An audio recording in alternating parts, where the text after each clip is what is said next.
1999 release ചെയ്ത സിബി മലയാൽ ചിത്രമായ ഉസ്താദിൽ അവസാന രംഗത്ത് ഇങ്ങനെയൊരു ഭാഗം കാണാം.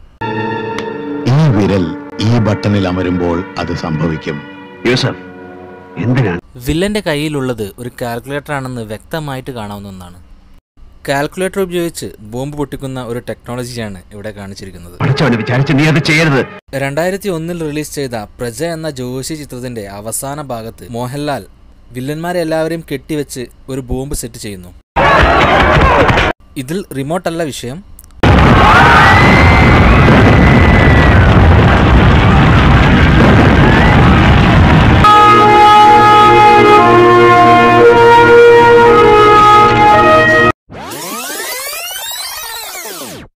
ഇത് പലരും കണ്ടെത്തിയൊരു കാര്യമാണ്, ഈ ത്രിവർണ പതാകയുടെ നടുവിൽ അശോക ചക്രമില്ല എന്നത്. പക്ഷെ മറ്റൊരു കാര്യം,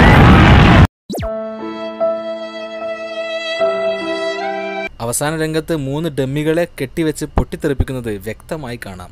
1999 മോഹൻലാൽ സൂപ്പർ ഹിറ്റ് ചിത്രമാണ് ഭദ്രൻ സംവിധാനം ചെയ്ത ഒളിമ്പ്യൻ അന്തോണി ആദം. ഒരു പ്രതി രക്ഷപ്പെടുകയും തന്റെ ബോസിനെ ഫോൺ ചെയ്യുകയുമാണ് ചെയ്യുന്നത്.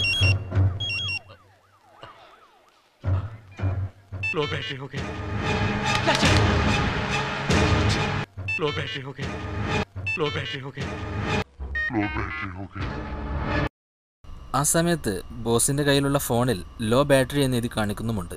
പക്ഷെ വ്യക്തമായി കാണാം ആ ഫോണിൽ ഫുൾ ബാറ്ററി ഉണ്ട്. അതുപോലെ തന്നെ ആരുടെയോ നമ്പർ ലോ ബാറ്ററി എന്ന് സേവ് ചെയ്ത് കോൾ ചെയ്യുന്നതാണെന്നും വ്യക്തമായി മനസ്സിലാക്കാം. 1994 പ്രിയദർശൻ ചിത്രമാണ് തേന്മാവിൻ കൊമ്പത്ത്.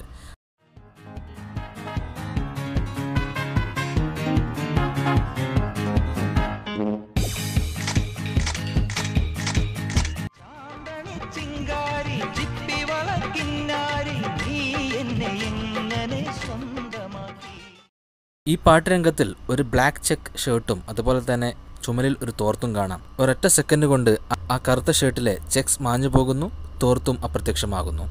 മോഹൻലാൽ ലിപ് സിങ്ക് ചെയ്യുന്നത് കുപ്പിവള എന്ന വേർഡിനു വേണ്ടിയാണ്.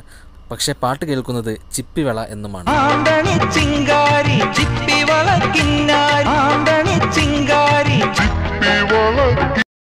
1995 സംഗീത് ശിവൻ ചിത്രമാണ് നിർണയം. മോഹൻലാൽ രക്ഷപ്പെടാൻ വേണ്ടി മുഴുവൻ ഫിസിക്സിനെയും തോൽപ്പിച്ചുകൊണ്ട് ഒരു ആംബുലൻസ് പറപ്പിക്കുന്ന രംഗമാണിത്.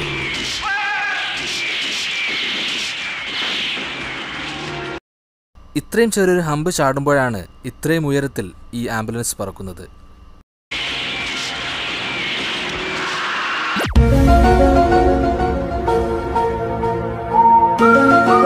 ഗ്രാവിറ്റിയുടെ എല്ലാ നിയമങ്ങളെയും കാറ്റിൽ പറത്തിക്കൊണ്ടാണ് ഈ രംഗം ചിത്രീകരിച്ചത്. മോഹൻലാൽ ക്യാപ്റ്റൻ വിജയ് മേനോനായി വന്ന 1994 റിലീസ് ചെയ്ത സത്യൻ അന്തിക്കാട് ചിത്രമാണ് പിൻഗാമി.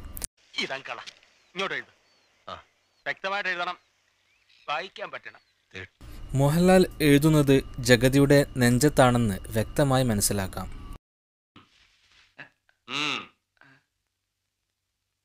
പക്ഷേ ആ എഴുത്ത് വയറ്റത്തുള്ള പോലെയാണ് പറവൂർ ഭരതന്റെ കഥാപാത്രം സംസാരിക്കുന്നതും ഈ ചിത്രത്തിൽ നിന്നും വ്യക്തമാകുന്നതും.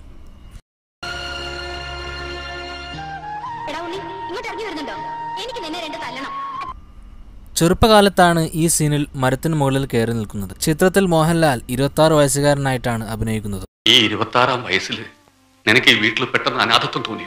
ഏകദേശം 20ഓളം വർഷങ്ങൾക്ക് ശേഷം ആ മരം കാണിക്കുമ്പോൾ ആ മരത്തിന് ഒരു മാറ്റവും കാണുന്നില്ല.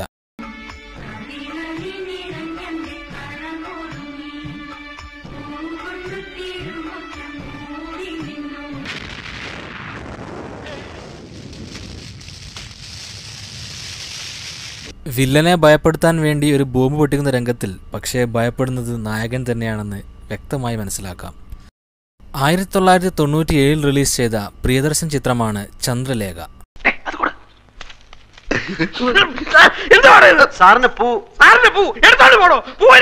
മണിപിള്ള രാജുവിന് പൂവ് അലർജിയാണെന്ന് കാണിക്കുന്ന ഒരു സീനാണിത്. ഒരു കോമഡിക്ക് വേണ്ടിയാണ് ഇത് കാണിച്ചിരിക്കുന്നത്.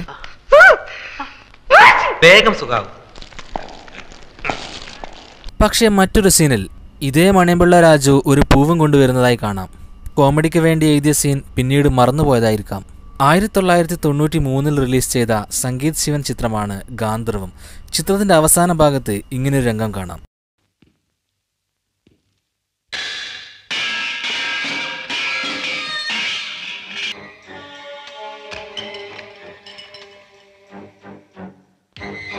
മെയിൻ സ്വിച്ച് ഓഫാക്കി ഫ്യൂസ് ഊരുന്നത് വ്യക്തമായി കാണിക്കുന്നുണ്ടെങ്കിലും പിന്നീട് ഫ്രിഡ്ജ് തുറക്കുമ്പോൾ അതിൽ നിന്നും വെളിച്ചം വരുന്നത് എങ്ങനെയാണെന്ന് മനസ്സിലാകുന്നില്ല. ആ കാലഘട്ടത്തിലും ഇങ്ങനെയുള്ള ഫ്രിഡ്ജുകൾ കണ്ടെത്തിയത് ഈ സിനിമയിൽ മാത്രമാണ്. 2001 ജോഷി ചിത്രമായ പ്രജയിലെ 2 ലോജിക്കില്ലായ്മകൾ ആദ്യ എപ്പിസോഡിൽ പറഞ്ഞിരുന്നെങ്കിലും മറ്റൊന്നുകൂടി കാണാം.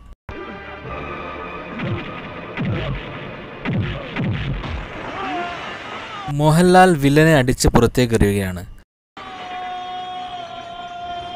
3 ചുറ്റിനും വലിയ ബിൽഡിംഗുള്ള ഒരു സ്ഥലത്തേക്കാണ് വില്ലൻ വന്ന് വീഴുന്നത്.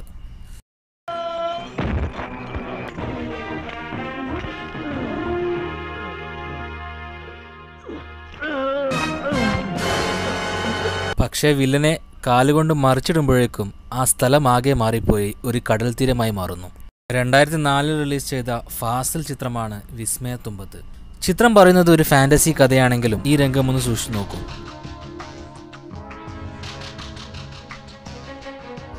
തൻ്റെ ശരീരം കണ്ടെത്താൻ വരുന്ന ആത്മാവിൻ്റെ കഥയാണ് സിനിമയിൽ പറയുന്നതെങ്കിലും ഈ രംഗത്തിൽ എവിടെയും ശരീരം കണ്ടെത്തിയിട്ടുണ്ടായിരുന്നില്ല. അങ്ങനെയിരിക്കെയാണ് പോലീസുകാർ ഈ ബോഡി മാർക്ക് വരച്ചു വെച്ചിരിക്കുന്നത്. സാധാരണ ഡെഡ് ബോഡി കടന്നത് എവിടെയാണോ അവിടെയാണ് ബോഡി മാർക്ക് വരക്കുന്നത്. ഇത്തിരി രക്തം മാത്രം കണ്ടെത്തിയിട്ട് എങ്ങനെയാണ് ബോഡി മാർക്ക് വരക്കാൻ സാധിക്കുക? ഇന്ത്യയിൽ എവിടെയും ഇതുവരെയും ഒരു കേസിന്റെ വിചാരണ പോലും ടിവിയിൽ ലൈവായി കാണിച്ചിട്ടില്ല. പത്രക്കാർക്കും ടിവിക്കാർക്കും അകത്ത് പ്രവേശനമുണ്ടെങ്കിലും ഒരിക്കലും അത് ടിവിയിൽ ലൈവായി കാണിക്കാനുള്ള അനുവാദം ഇന്ത്യയിലില്ല. പക്ഷേ ഈ സിനിമയുടെ ക്ലൈമാക്സിൽ കോടതിയിൽ നടക്കുന്നതെല്ലാം മോഹൻലാൽ വീട്ടിലിരുന്നു കൊണ്ട് ലൈവായി കാണുകയാണ്. 1990 ജോഷി ചിത്രമാണ് നമ്പർ 20 മദ്രാസ് മെയിൽ. സാധാരണ സിനിമയിൽ ഒരാൾ മരിച്ചു കഴിഞ്ഞാൽ മറ്റൊരാൾ വന്നുകൊണ്ട് കണ്ണുകൾ അടച്ചു വെക്കുന്നത് കാണാം. അതെന്തിനാണെന്ന് ഈ സീൻ കണ്ടാൽ മനസ്സിലാക്കാം.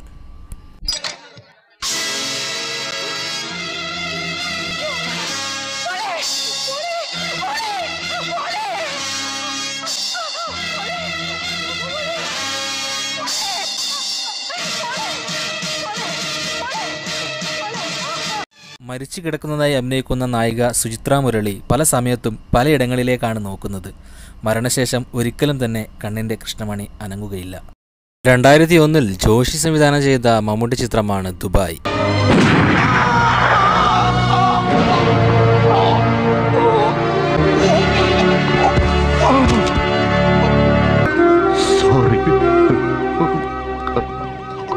തലയിൽ വെടികൊണ്ടതിന് ശേഷം സോറി പറയാനുള്ളത്രയും സമയം NF വർഗീസിന്റെ കഥാപാത്രം ജീവിച്ചിരിക്കുന്നത് എങ്ങനെയാണ്?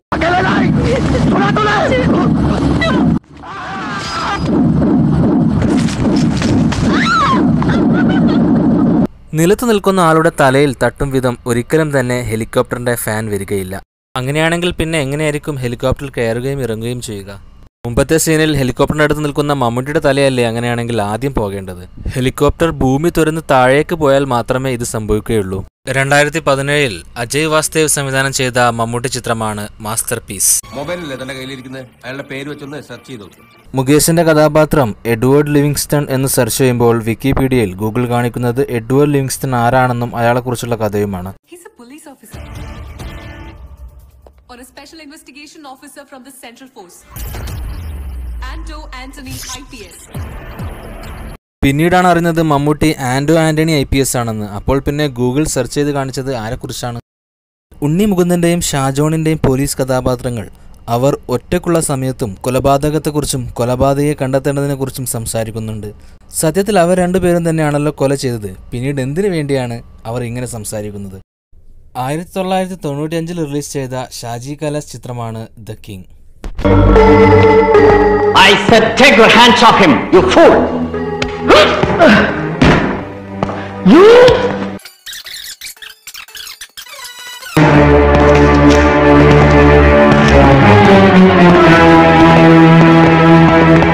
ഈ സീനിൽ മമ്മൂട്ടിയുടെ ഒരു മാജിക് നമുക്ക് കാണാം.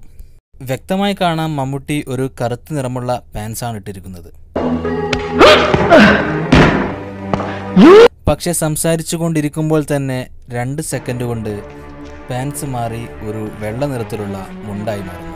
ഒരു ഡയലോഗ് പറയാൻ വേണ്ടി മാത്രമാണ് ഇങ്ങനെ പെട്ടെന്ന് തന്നെ പാൻസ് മാറി മുണ്ടാകുന്നത്. 1 സെക്കൻഡിന്റെ മാജിക്കിൽ പാൻസ് മാറി മുണ്ടെടുക്കാൻ മാത്രമല്ല, അഴിച്ചിട്ടിരിക്കുന്ന മുണ്ടുണ്ടല്ലോ, ഇതിനകത്ത് ആണുങ്ങളെ പോലെ അന്തസ്സായിട്ട് മടക്കി കുത്താനും അറിയാം ഈ ജോസഫിന്. മമ്മൂട്ടി സിനിമകളിലെ ലോജിക്കില്ലായ്മയും അബദ്ധങ്ങളുമായി വീണ്ടും വരാം. Now you just wait and see. Dennis ജോസഫിന്റെ തിരക്കഥയിൽ ഷാജി കൈലാസ് സംവിധാനം ചെയ്ത ചിത്രമാണ് FIR. ഇതേ ഫോട്ടോഗ്രാഫ്സ് വെച്ച് ബ്ലഡ് സ്റ്റെയിൻ ഇന്റൻസിറ്റി കമ്പ്യൂട്ടറിൽ ചെക്ക് ചെയ്താലോ? രക്തം വാർന്നു മരിച്ചു കിടക്കുന്ന ഒരാളുടെ ഫോട്ടോയിൽ നിന്നും രക്തത്തിന്റെ തീവ്രത എത്രയുണ്ടെന്ന് അളക്കാൻ വേണ്ടി ഒരു സോഫ്റ്റ്വെയർ ഉപയോഗിക്കുകയാണ് നായകൻ. അതിനുവേണ്ടി ഉപയോഗിക്കുന്ന സോഫ്റ്റ്വെയറാണ് അഡോബ് ഫോട്ടോഷോപ്പ്. ടെക്സ്റ്റ് ടൂൾ ഉപയോഗിച്ചുകൊണ്ട് ഇന്റൻസിറ്റി ലെസ് എന്ന് എഴുതി വെക്കുന്നുണ്ട് അവിടെ. നോ ഡൗട്ട് ഈ സ്റ്റെയിൻ മഴ നനഞ്ഞു പറഞ്ഞതല്ല. Original blood stain. That means വെടിയേറ്റ് നിമിഷങ്ങൾക്ക് എടുത്ത ഫോട്ടോഗ്രാഫാണിത്. 100%. അതുപോലെ തന്നെ ഡെത്ത് ആഫ്റ്റർ 5 hours എന്നും എഴുതി വെക്കുന്നുണ്ട്. ഫോട്ടോഷോപ്പ് ഉപയോഗിച്ചുകൊണ്ട് ഇതുവരെ ആരും ചെയ്യാത്തൊരു കാര്യമാണ് ഈ സിനിമയിൽ ചെയ്തിരിക്കുന്നത്. ഇത്രയ്ക്കും സാധ്യതകൾ ഫോട്ടോഷോപ്പിനുണ്ടെന്ന് ഈ സിനിമ നമ്മെ പഠിപ്പിക്കുന്നു. 1992 കമൽ സംവിധാനം ചെയ്ത ചിത്രമാണ് ആയുഷ്കാലം. നിങ്ങൾക്കുണ്ടല്ലോ കുഴി, പിന്നെന്തിനാ നിങ്ങൾ കറങ്ങി നടക്കുന്നത്? ഞാൻ കറങ്ങും ഉറങ്ങുമൊക്കെ ചെയ്യും. അതൊക്കെ എന്റെ ഇഷ്ടം. ഇതൊക്കെ സിനിമയിലെ പ്രധാന കഥ പ്രേതങ്ങളെ വേറെ ആൾക്ക് കാണാൻ കഴിയില്ല എന്ന് പറയുന്നിടത്താണ്. പക്ഷേ ഈ സിനിമയിലെ പ്രത്യേകത ഈ സിനിമയിലെ പ്രേതങ്ങൾക്കെല്ലാം നിഴലുണ്ട് എന്നതാണ്. അല്ല, ഇവൻ തന്നെ. ശ്രീനിവാസന്റെ കഥാപാത്രം ഒന്ന് തിരിഞ്ഞു നോക്കിയിരുന്നെങ്കിൽ അവിടെ പ്രേതത്തിന്റെ നിഴൽ കാണാമായിരുന്നു. വിജി തമ്പിയുടെ 2000 റിലീസ് ചെയ്ത സുരേഷ് ഗോപി ചിത്രമാണ് സത്യമേവ ജയതേ. എടാ ഡ്യൂപ്ലിക്കേറ്റ് ഇന്ത്യൻ കഴിവറടാ മോനെ.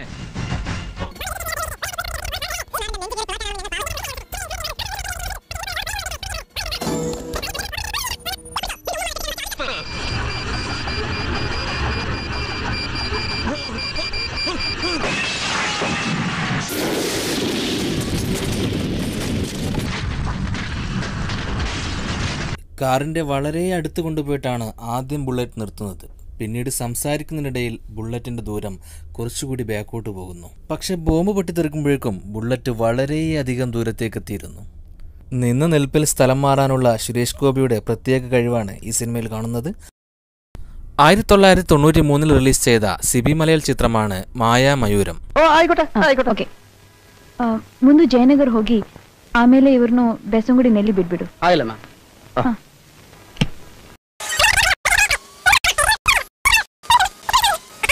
ಸ್ಟಾಪ್ ಮಾಡು. ಸ್ಟಾಪ್. ಚೇಂಜ್ ನೀನೇ ಇಟ್ಟುಕೋ. എന്നാ ഞാനങ്ങനെ. ഈ യാത്രയ്ക്കൊരു പ്രത്യേകതയുണ്ട്. കാരണം ഈ യാത്ര തുടങ്ങുമ്പോൾ വണ്ടി ഓടിക്കുന്ന ഡ്രൈവർ അല്ല യാത്ര അവസാനിക്കുമ്പോൾ വണ്ടി ഓടിക്കുന്നത്. ഓടിച്ചുകൊണ്ടേയിരിക്കുമ്പോൾ ഡ്രൈവറുടെ പ്രായവും രൂപവും മാറുകയാണ് ചെയ്യുന്നത്. യാത്ര തുടങ്ങുമ്പോൾ ഉണ്ടായിരുന്ന മധ്യവയസ്കനായ ഡ്രൈവർ മാറിക്കൊണ്ട് യാത്ര അവസാനിക്കുമ്പോഴേക്കും ഒരു ചെറുപ്പക്കാരനായ ഡ്രൈവറായി മാറുകയാണ്. വണ്ടി ഓടിക്കുന്നവരുടെ പ്രായം കുറക്കുന്ന ഒരു പ്രത്യേകതരം ടാക്സി കാറാണിത്. രഞ്ജിത്ത് സംവിധാനം ചെയ്ത് 2004 റിലീസ് ചെയ്ത മമ്മൂട്ടി ചിത്രമാണ് ബ്ലാക്ക്.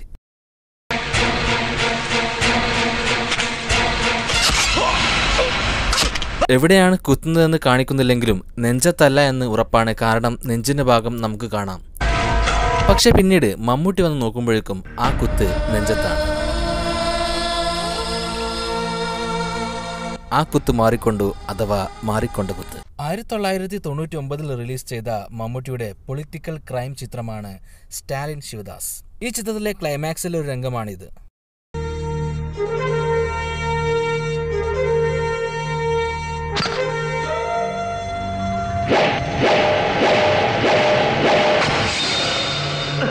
ഈ രംഗത്തിലും മമ്മൂട്ടി ഒരു മാജിക് കാണിച്ചിരിക്കുകയാണ്.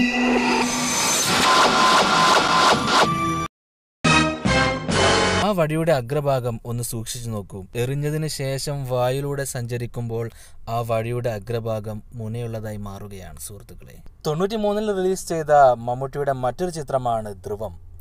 ചിത്രത്തിന്റെയും ക്ലൈമാക്സിൽ ഈ രംഗം ഒന്ന് കാണൂ.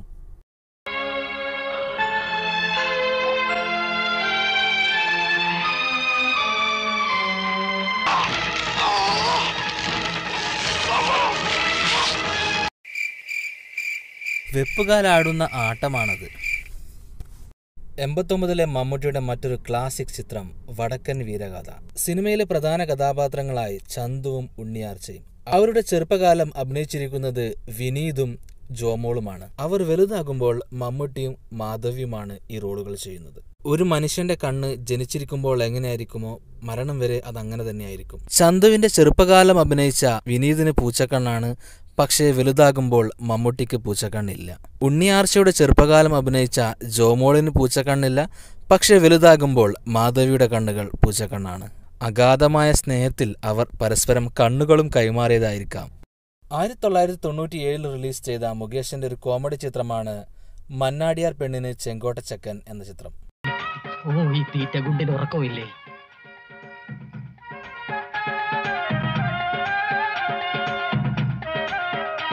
സാധാരണ രീതിയിൽ ഒരു ഭരണി എന്ന് പറഞ്ഞു കഴിഞ്ഞാൽ അത് ഫുള്ളി കവേർഡും മുകൾ ഭാഗം മാത്രം ഓപ്പണുമായിരിക്കും. പക്ഷെ എങ്ങനെയാണ് ഈ ഭരണി മുന്നോട്ട് സഞ്ചരിക്കുന്നത്? അടിയിൽ വീൽ ഫിറ്റ് ചെയ്തിട്ടുണ്ടോ? പക്ഷേ ഭരണിക്കുള്ളിലിരിക്കുന്ന ഒരാൾക്ക് എങ്ങനെയാണ് അത് ചലിപ്പിക്കാൻ സാധിക്കുക? ഭരണിക്കകത്ത് വെച്ചുകൊണ്ടൊരു മനുഷ്യൻ എന്തായാലും ഇങ്ങനെ സഞ്ചരിക്കാൻ സാധിക്കില്ല. 1990 റിലീസ് ചെയ്ത സിദ്ദിഖ് ലാലിന്റെ സൂപ്പർ ഹിറ്റ് ക്ലാസിക് കോമഡി ചിത്രം ഇൻ ഹരിഹർ നഗർ. എന്ത് പറയുന്നു? എനിക്ക് കോഫി ഹൗസിൽ പോവാം. അയ്യോ, കോഫി ഹൗസിലോ? വേണ്ട വേണ്ട. അതെന്താ? കണ്ട അലവലാദികളും വായി നോക്കികളൊക്കെ ഉടുത്തൊരുങ്ങി അവിടെ നിൽക്കുന്നുണ്ടാവും. മുത്തച്ഛനോ മുത്തശ്ശിയോ അങ്ങനെ ആരെങ്കിലും മായയോടെ എപ്പോഴും ഉണ്ടാവണം. സിനിമയിലെ ഒരു അബദ്ധം ഏറെക്കാലം മലയാളികൾ ചർച്ച ചെയ്തതാണ്. മായയുമായി റോഡിലൂടെ നടന്ന് സംസാരിച്ചു കൊണ്ടിരിക്കുകയാണ് അശോകൻ. പെട്ടെന്ന് അശോകന്റെ ബെൽറ്റിന്റെ നിറം മാറുകയാണ്. ആ വൈറ്റ് കളറുള്ള ബെൽറ്റ് സംസാരിച്ചു കൊണ്ടേയിരിക്കുമ്പോൾ റോഡിന്റെ നടുവിൽ വെച്ചുകൊണ്ട് തന്നെ കളർ മാറുകയാണ്. ഈ അബദ്ധം മനസ്സിലാക്കിയത് കൊണ്ടാവാം അതിനിടയിൽ മറ്റൊരു സീൻ ആഡ് ചെയ്തു. പക്ഷെ ഏതായാലും റോഡിലൂടെ നടന്നു പോകുന്നതിനിടയിൽ അശോകൻ ബെൽറ്റ് മാറ്റിയത് എന്തിനായിരിക്കും? 1991 ദാസനും വിജയനും മൂന്നാമതായി വന്ന സിനിമയാണ് അക്കരെ അക്കരെ അക്കരെ. ആ സിനിമയിലെ ഒരു രംഗം കണ്ടു നോക്കൂ.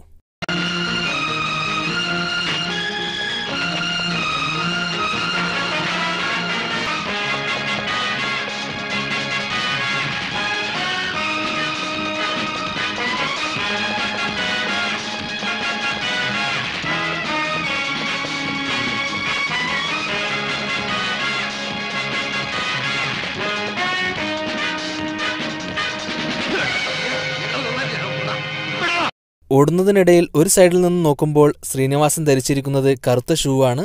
പക്ഷേ മറു സൈഡിൽ നിന്നും കാണിക്കുമ്പോൾ ശ്രീനിവാസൻ ധരിച്ചിരിക്കുന്നത് വെള്ള ഷൂ ആണ്.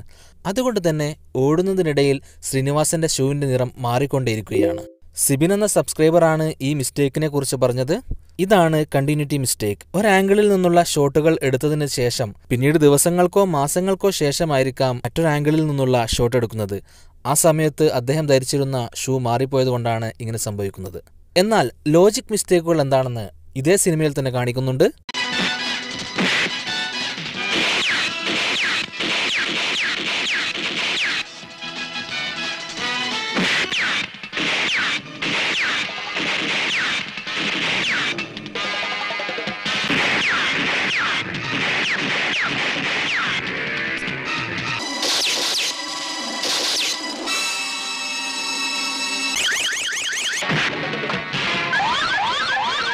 വെടിവെക്കാൻ വേണ്ടി സോമന കഥാപാത്രം ഉപയോഗിക്കുന്നത് ഒരു റിവോൾവറാണ്.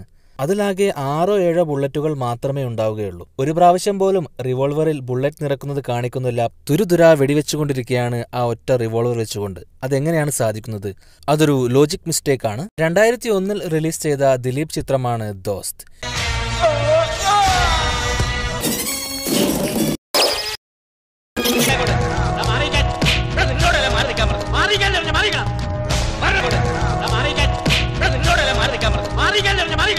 നിലത്ത് മരിച്ചു കിടക്കുന്ന ആൾ ഇടയ്ക്ക് കണ്ണടക്കുന്നത് വ്യക്തമായി കാണാം. സുമി എന്നു പേരുള്ള സബ്സ്ക്രൈബറാണ് ഈ മിസ്റ്റേക്ക് കണ്ടെത്തിയത്. 2001 റിലീസ് ചെയ്ത ജയറാമിന്റെ സൂപ്പർ ഹിറ്റ് ചിത്രമാണ് ഷാർജ ടു ഷാർജ. ഈശ്വരമഠത്തിലെ ആൺകുട്ടികൾ അൽപായുസുകളാണ്. 100 കോടി എനിക്ക് നേടിത്തന്നതിന് താങ്ക്സ്.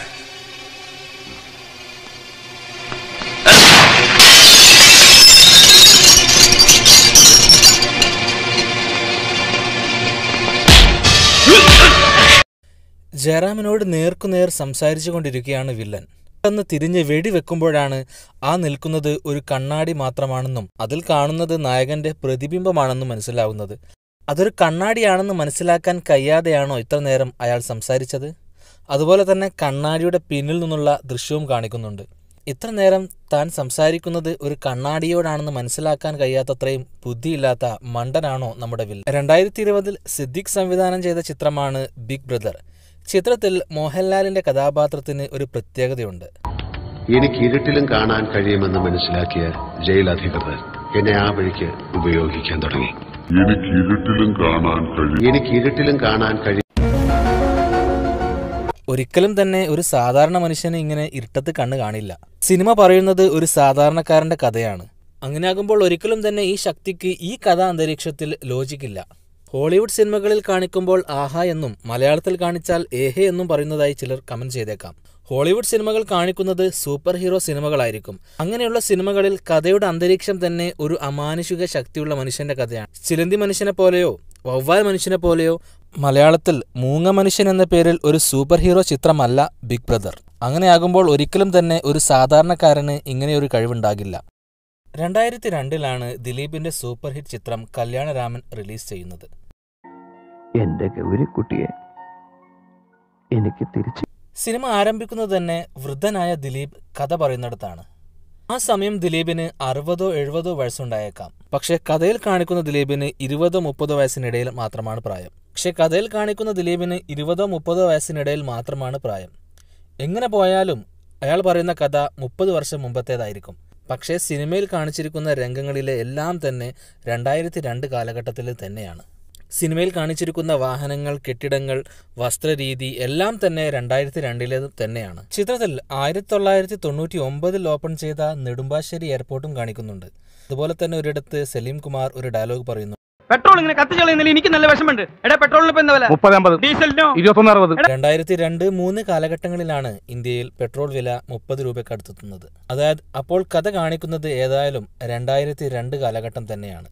വൃദ്ധനായ ദിലീപ് കഥ പറയുമ്പോൾ ഒരു 30 വർഷമെങ്കിലും പിന്നോട്ട് പോകേണ്ടതുണ്ട് അദ്ദേഹത്തിന്റെ ചെറുപ്പകാലമെത്താൻ. പക്ഷേ അദ്ദേഹത്തിന്റെ ചെറുപ്പകാലം 2002 കാലഘട്ടത്തിൽ തന്നെയായിരുന്നു. വൃദ്ധനായ ദിലീപിനെ കാണിക്കുന്നത് 2030-40 കാലഘട്ടങ്ങളിലായിരിക്കാമെന്ന് ചിലർ വാദിച്ചേക്കാം. പക്ഷേ സിനിമ ആരംഭിക്കുമ്പോൾ ഇന്ന് എന്ന് പറഞ്ഞുകൊണ്ടാണ് ആരംഭിക്കുന്നത്. ഇവിടെ വിളക്കെടുക്കാൻ വരുന്നത് യുവതി യുവാക്കൾ മാത്രമാണ്. പക്ഷേ ഇന്ന് സാധാരണഗതിയിൽ ഒരു സിനിമ പ്രസന്റ് ഡേ എന്ന് പറയുമ്പോൾ സിനിമ റിലീസായ വർഷം തന്നെയാണ് എന്നാണ് അർത്ഥമാക്കേണ്ടത്.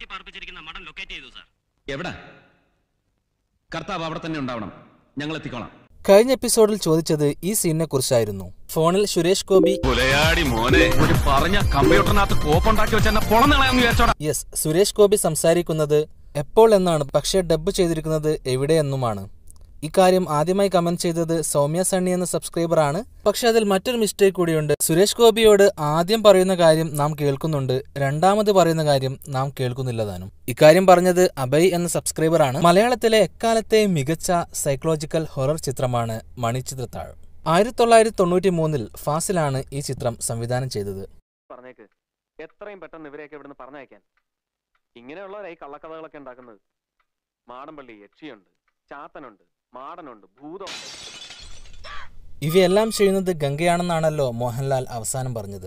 ആ ഒരു ചെറിയ റൂമിനകത്ത് 4 പേരുണ്ട്. ഗംഗ കല്ലെറിഞ്ഞ് ആ ക്ലോക്ക് പൊട്ടിക്കുന്നത് ആരും കണ്ടിട്ടില്ല എന്ന് നിങ്ങൾക്ക് വിശ്വസിക്കാനാകുമോ?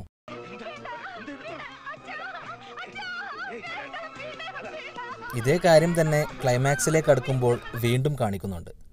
ആ സമയത്ത് കാണിക്കുന്നത് തികച്ചും വ്യത്യസ്തമായ രീതിയിലാണ്. ഞാൻ ശ്രീദേവിയെ മുറിയിലിട്ട് പൂട്ടി. ആദ്യം പിടിച്ചുകൊണ്ടുപോയാൽ പിന്നീട് കൂടെ നടന്നു പോവുക മാത്രമാണ് ചെയ്യുന്നത്. അക്കാലത്ത് ഒരേ സമയം 2 ആംഗിളിൽ നിന്നും 2 ക്യാമറ ഉപയോഗിക്കാനുള്ള പരിമിതിയായിരിക്കും ഇതിന് കാരണം. ഇക്കാര്യം പറഞ്ഞത് രതീഷാണ്. സിറ്റി ലൈറ്റ് എന്ന ചാർലി ചാപ്ലിൻ ചിത്രത്തിന്റെ മലയാള ആവിഷ്കാരം 1986 പ്രിയദർശൻ എഴുതി അലപ്പി അഷ്റഫ് സംവിധാനം ചെയ്ത ചിത്രം നിന്നിഷ്ടം എന്നിഷ്ടം. ഈ ചിത്രത്തിന്റെ ക്ലൈമാക്സ് രംഗം ഒന്ന് കണ്ടു നോക്കൂ.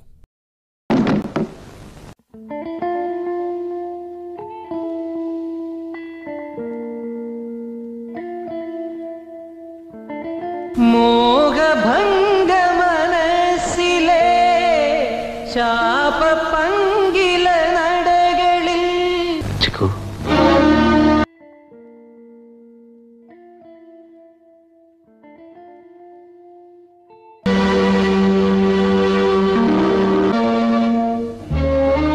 നായിക പാടുന്ന സ്ഥലത്തേക്ക് മോഹൻലാൽ വരികയാണ്. ഒരു ആക്ഷൻ സീക്വൻസിന് ശേഷം അദ്ദേഹം ഓഡിയൻസിനിടയിലേക്ക് വീഴുകയാണ്. ആ സമയത്ത് അദ്ദേഹത്തെ ശ്രദ്ധിച്ചാൽ നമുക്ക് മനസ്സിലാകാം അവിടെ എവിടെയും ഒരു കുത്തുകൊണ്ട പാട് നമുക്ക് കാണില്ല. കുത്തുകൊണ്ടൊരു മുഖഭാവം പോലും ഇല്ലാതെ വളരെ കൂളായി ഓഡിയൻസിനിടയിലൂടെ നടന്നു വരികയാണ്. സ്റ്റേജിൽ കയറി നായിക ആളെ തിരിച്ചറിഞ്ഞതിന് ശേഷമാണ് ആ കുത്ത് കാണുന്നത്. അപ്പോഴാണ് ഓഡിയൻസ് എല്ലാവരും ആശ്ചര്യത്തോടെ എഴുന്നേൽക്കുന്നതും. മുമ്പ് ഓഡിയൻസിനിടയിൽ കൂടിയാണ് അദ്ദേഹം നടന്നു വന്നത്. ആ സമയത്ത് ഈ മുറിവ് കണ്ടിട്ട് ഓഡിയൻസിൽ ഒരാൾക്ക് പോലും ഒരു ഭാവവ്യത്യാസവുമില്ല. പിന്നീട് സ്റ്റേജിലെത്തിയ ശേഷം കാണുമ്പോഴാണെങ്കിൽ എല്ലാവരും ഞെട്ടി എഴുന്നേൽക്കുകയുമാണ്. 1997 രാജസേനൻ സംവിധാനം ചെയ്ത ജയറാമിന്റെ സൂപ്പർ ഹിറ്റ് കോമഡി ചലച്ചിത്രമാണ് ധിക്കാർ. പെട്രോൾ തീർന്നു പോയി, ഞാൻ കീഴടങ്ങിയിരിക്കുന്നു. മുതൽ നിങ്ങളുടെ മാത്രം കാറാണ്. Jai Hind. Thank you. Okay, ഇനി മുമ്പിലോട്ട് കേറേ.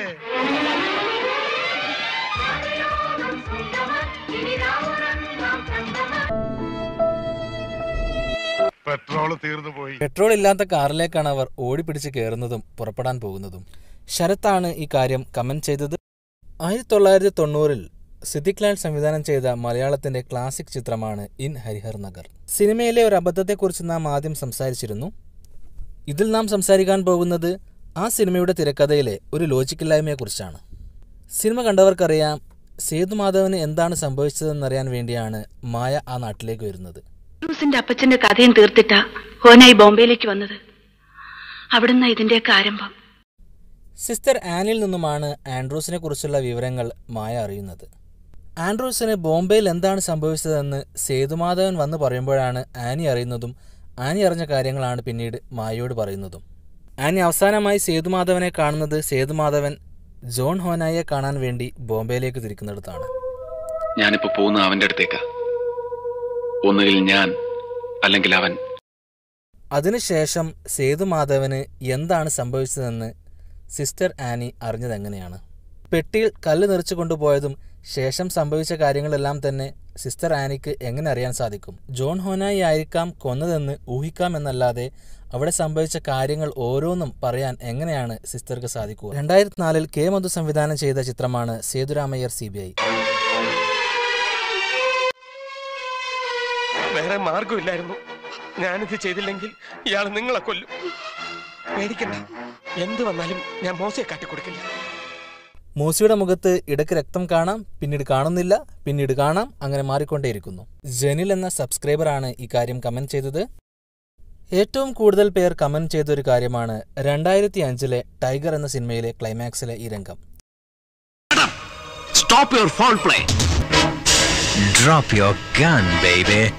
ഈ സിനിമയിലെ ശബ്ദം മാറിക്കൊണ്ടിരിക്കുന്ന വില്ലൻ മുസാഫിറിനെയാണ് ശ്രദ്ധിക്കേണ്ടത്.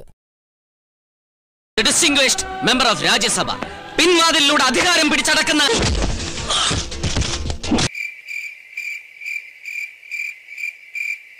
അവിടെ മരിച്ചു കിടക്കുന്ന മുസാഫിർ അങ്ങോട്ട് തിരിഞ്ഞു നോക്കുകയാണ് എന്താണ് സംഭവിക്കുന്നതറിയാൻ. പെട്ടെന്ന് കാണുമ്പോൾ സിദ്ദിഖ് അങ്ങോട്ട് വന്ന് വീണതാണെന്ന് തോന്നാം. പക്ഷെ അവർ രണ്ടുപേരും തമ്മിൽ നല്ലൊരു വ്യത്യാസമുണ്ട്. എന്നിട്ടും എന്തിനു വേണ്ടിയാണ് ഈ ശവം അങ്ങോട്ട് തിരിഞ്ഞു നോക്കിയത്? കാക്കാക്കുയിൽ എന്ന സൂപ്പർ ഹിറ്റ് സിനിമയിലെ ഈ രംഗം ഒന്ന് കണ്ടു നോക്കൂ. എന്താണ് മിസ്റ്റേക്ക് എന്ന് കമന്റ് ചെയ്യുമല്ലോ. ഡോക്ടർ ഗോപിയുടെ മുഴുവൻ പേരെന്താ? ഗോപിയാലകൃഷ്ണൻ. ഗോപാലകൃഷ്ണൻ. കഴിഞ്ഞ എപ്പിസോഡിൽ ഈ സീനിനെ കുറിച്ചാണ് ചോദിച്ചത്. സാധാരണഗതിയിൽ മനുഷ്യന് ശബ്ദം എവിടെ നിന്നാണ് വരുന്നതെന്ന് മനസ്സിലാക്കാൻ സാധിക്കും. എന്നാൽ ഈ സിനിമയിലെ നടുമുടി വേണുവിന്റെ കഥാപാത്രത്തിന് ശബ്ദം എവിടെ നിന്നാണ് വരുന്നതെന്ന് മനസ്സിലാക്കാൻ സാധിക്കുന്നതേയില്ല. കണ്ണു കാണാത്തവർക്ക് കേൾവി കൂടും, ചെവിയാക്കാത്തവർക്ക് കാഴ്ചശക്തി കൂടും. ഈശ്വരൻ കൊടുക്കുന്ന തന്റെ കൈ പിടിച്ചിരിക്കുന്ന മുകേഷാണ് സംസാരിക്കുന്നതെന്ന് മനസ്സിലാക്കാൻ പോലും അദ്ദേഹത്തിന് കഴിയുന്നില്ല. മറ്റൊരു കാര്യമാണ് സിനിമയിൽ ഇങ്ങനെ പറയുന്നുണ്ട്. എടാ, ആ കുരുടനും കുരുടിയും വിളഞ്ഞ വിത്തുകളാ. ഒരിക്കൽ തൊട്ടാലോ കേട്ടാലോ മതി, മേലോട്ട് കെട്ടിയെടുക്കുന്നവരെ മറക്കൂല. നീ ഒരു അക്ഷരം കണ്ടല്ലേ പറഞ്ഞോളൂ. ഇനി ആലും ആ മണപ്പുറത്ത് വെച്ച് ഇതിന്റെ ശബ്ദം കേട്ടാലും കിളവന് മനസ്സിലാവും. അറിയോ? അങ്ങനെയാണെങ്കിൽ മുകേഷിന്റെ ശബ്ദം നടുമുടി വേണു ഇതിനു മുമ്പും കേട്ടിട്ടുണ്ട്. എന്താ എഴുതിയിരിക്കുന്നത്? Reaching tomorrow morning. നാളെ തന്നെ വരുന്നുണ്ട് രാവിലെ. സമാധാനമായി. പിന്നീട് അതേ ശബ്ദം തന്നെയാണല്ലോ ഡോക്ടർ വേണുവായും വരുന്നത്. പക്ഷെ അതെങ്ങനെ മറന്നുപോയി? സിനിമയിലെ ഈ ഗാനരംഗം ഒന്ന് ശ്രദ്ധിക്കൂ.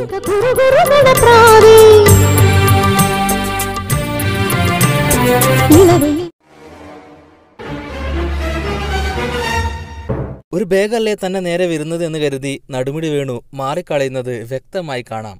ഇക്കാര്യങ്ങൾ കമന്റ് ചെയ്തത് പ്രദീപ്, വൈഷ്ണവ്, ഗണേഷ് എന്നിവരാണ്. 2003 പ്രിയദർശൻ സംവിധാനം ചെയ്ത ചിത്രമാണ് കിളിച്ചുണ്ടൻ മാമ്പയം. ചിത്രത്തിന്റെ ഒരു ഗാനരംഗം ശ്രദ്ധിക്കാം. ആ ഗാനത്തിൽ കാണിക്കുന്നത് നൂറ്റാണ്ടുകൾക്ക് മുമ്പുള്ള അറേബ്യയിലെ ഒരു രാജ്ഞിയെ രക്ഷിക്കുന്ന യോദ്ധാവിനെയാണ്. ആ യോദ്ധാവ് കുതിരപ്പുറത്ത് വരുന്ന രംഗം ഒന്ന് കണ്ടു നോക്കൂ.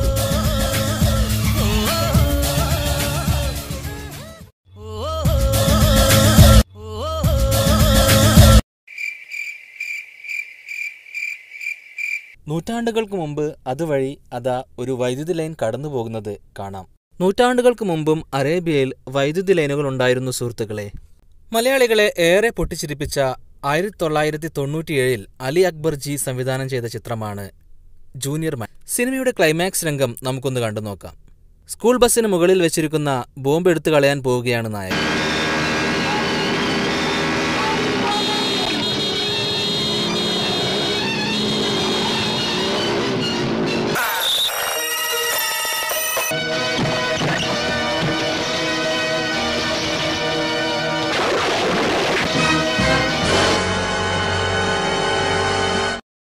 ആ ചുറ്റുപാടിൽ എവിടെയും നമുക്കൊരു നദി കാണാൻ കഴിയില്ല.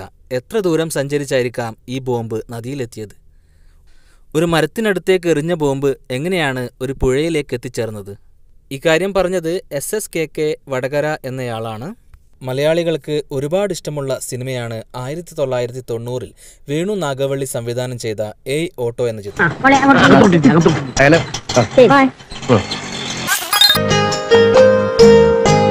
വീട് എവിടെയാ?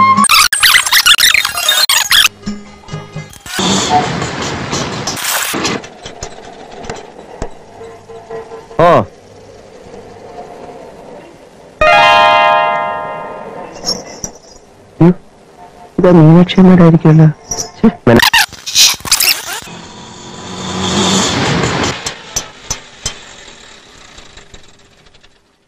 യാത്രക്കിടെ ആ ഓട്ടോ മാറുകയും പിന്നീട് തിരിച്ച് പഴയ ഓട്ടോ ആവുകയും ചെയ്യുന്നുണ്ട്.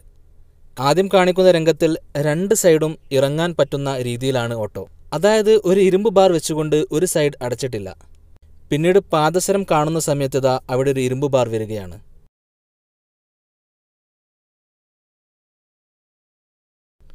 പിന്നീട് തിരിച്ചു കൊണ്ടുപോകാൻ പോകുമ്പോൾ വീണ്ടും ആ ഇരുമ്പ് ബാർ പോവുകയും ചെയ്യുന്നുണ്ട്. സുന്ദരി എന്ന പേരിൽ സിനിമയിൽ പല ഓട്ടോയും ഉപയോഗിച്ചിട്ടുണ്ട്. എല്ലാത്തിനും ഒരേ നമ്പറും പേരും കൊടുത്തെങ്കിലും ഓട്ടോയുടെ പല ഭാഗങ്ങളും ഇടയ്ക്കിടെ മാറുന്നതായി സിനിമയിൽ മുഴുവനായും നമുക്ക് കാണാം. ഇതേപോലെ തന്നെ ഒരു രംഗം 1997 ചന്ദ്രലേഖ എന്ന സിനിമയിലുമുണ്ട്.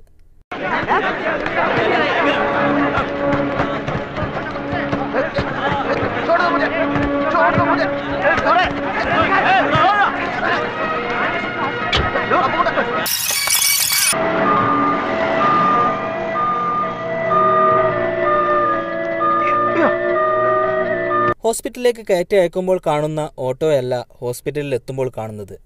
ആദ്യം കാണിക്കുന്നത് 2 സൈഡും ഡോറുള്ള മോഡലാണ്. പക്ഷേ ആശുപത്രിയിൽ എത്തുമ്പോഴേക്കും ഓട്ടോ സാധാരണ ഓട്ടോയായി മാറുന്നു. 2001 രഞ്ജിത്ത് സംവിധാനം ചെയ്ത ചിത്രമാണ് രാവണപ്രഭു.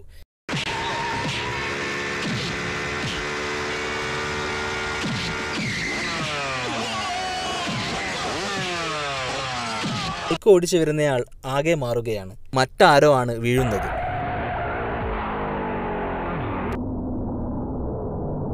ഇതേപോലെ ആള് മാറുന്ന രംഗം 2005 പുറത്തിറങ്ങിയ അൻവർ റഷീദിന്റെ രാജമാണിക്യം എന്ന ചിത്രത്തിലുമുണ്ടെന്ന് അതുൽ സത്യ കമന്റ് ചെയ്തിരുന്നു.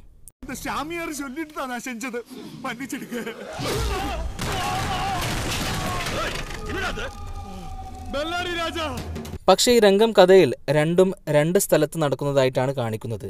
ഒരു സീനിൽ നിന്നും മറ്റൊരു സീനിലേക്ക് എത്തുമ്പോൾ ഒരുപോലെയുള്ള സാധനങ്ങൾ കാണിക്കുന്നതിനെയാണ് മാച്ച് കട്ട് എന്ന് പറയുക. അങ്ങനെയൊരു മാച്ച് കട്ടാണ് ഈ രംഗം.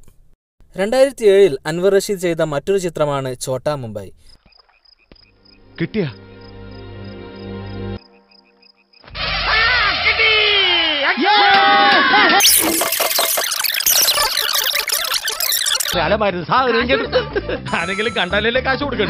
ഒറ്റ രംഗത്തിൽ ഒന്നും ചെയ്യാതെ പെട്ടെന്ന് ഒരു മാജിക്കിലൂടെ ജഗദീഷ് ശ്രീകുമാറിന് ബെൽറ്റ് വരികയാണ്.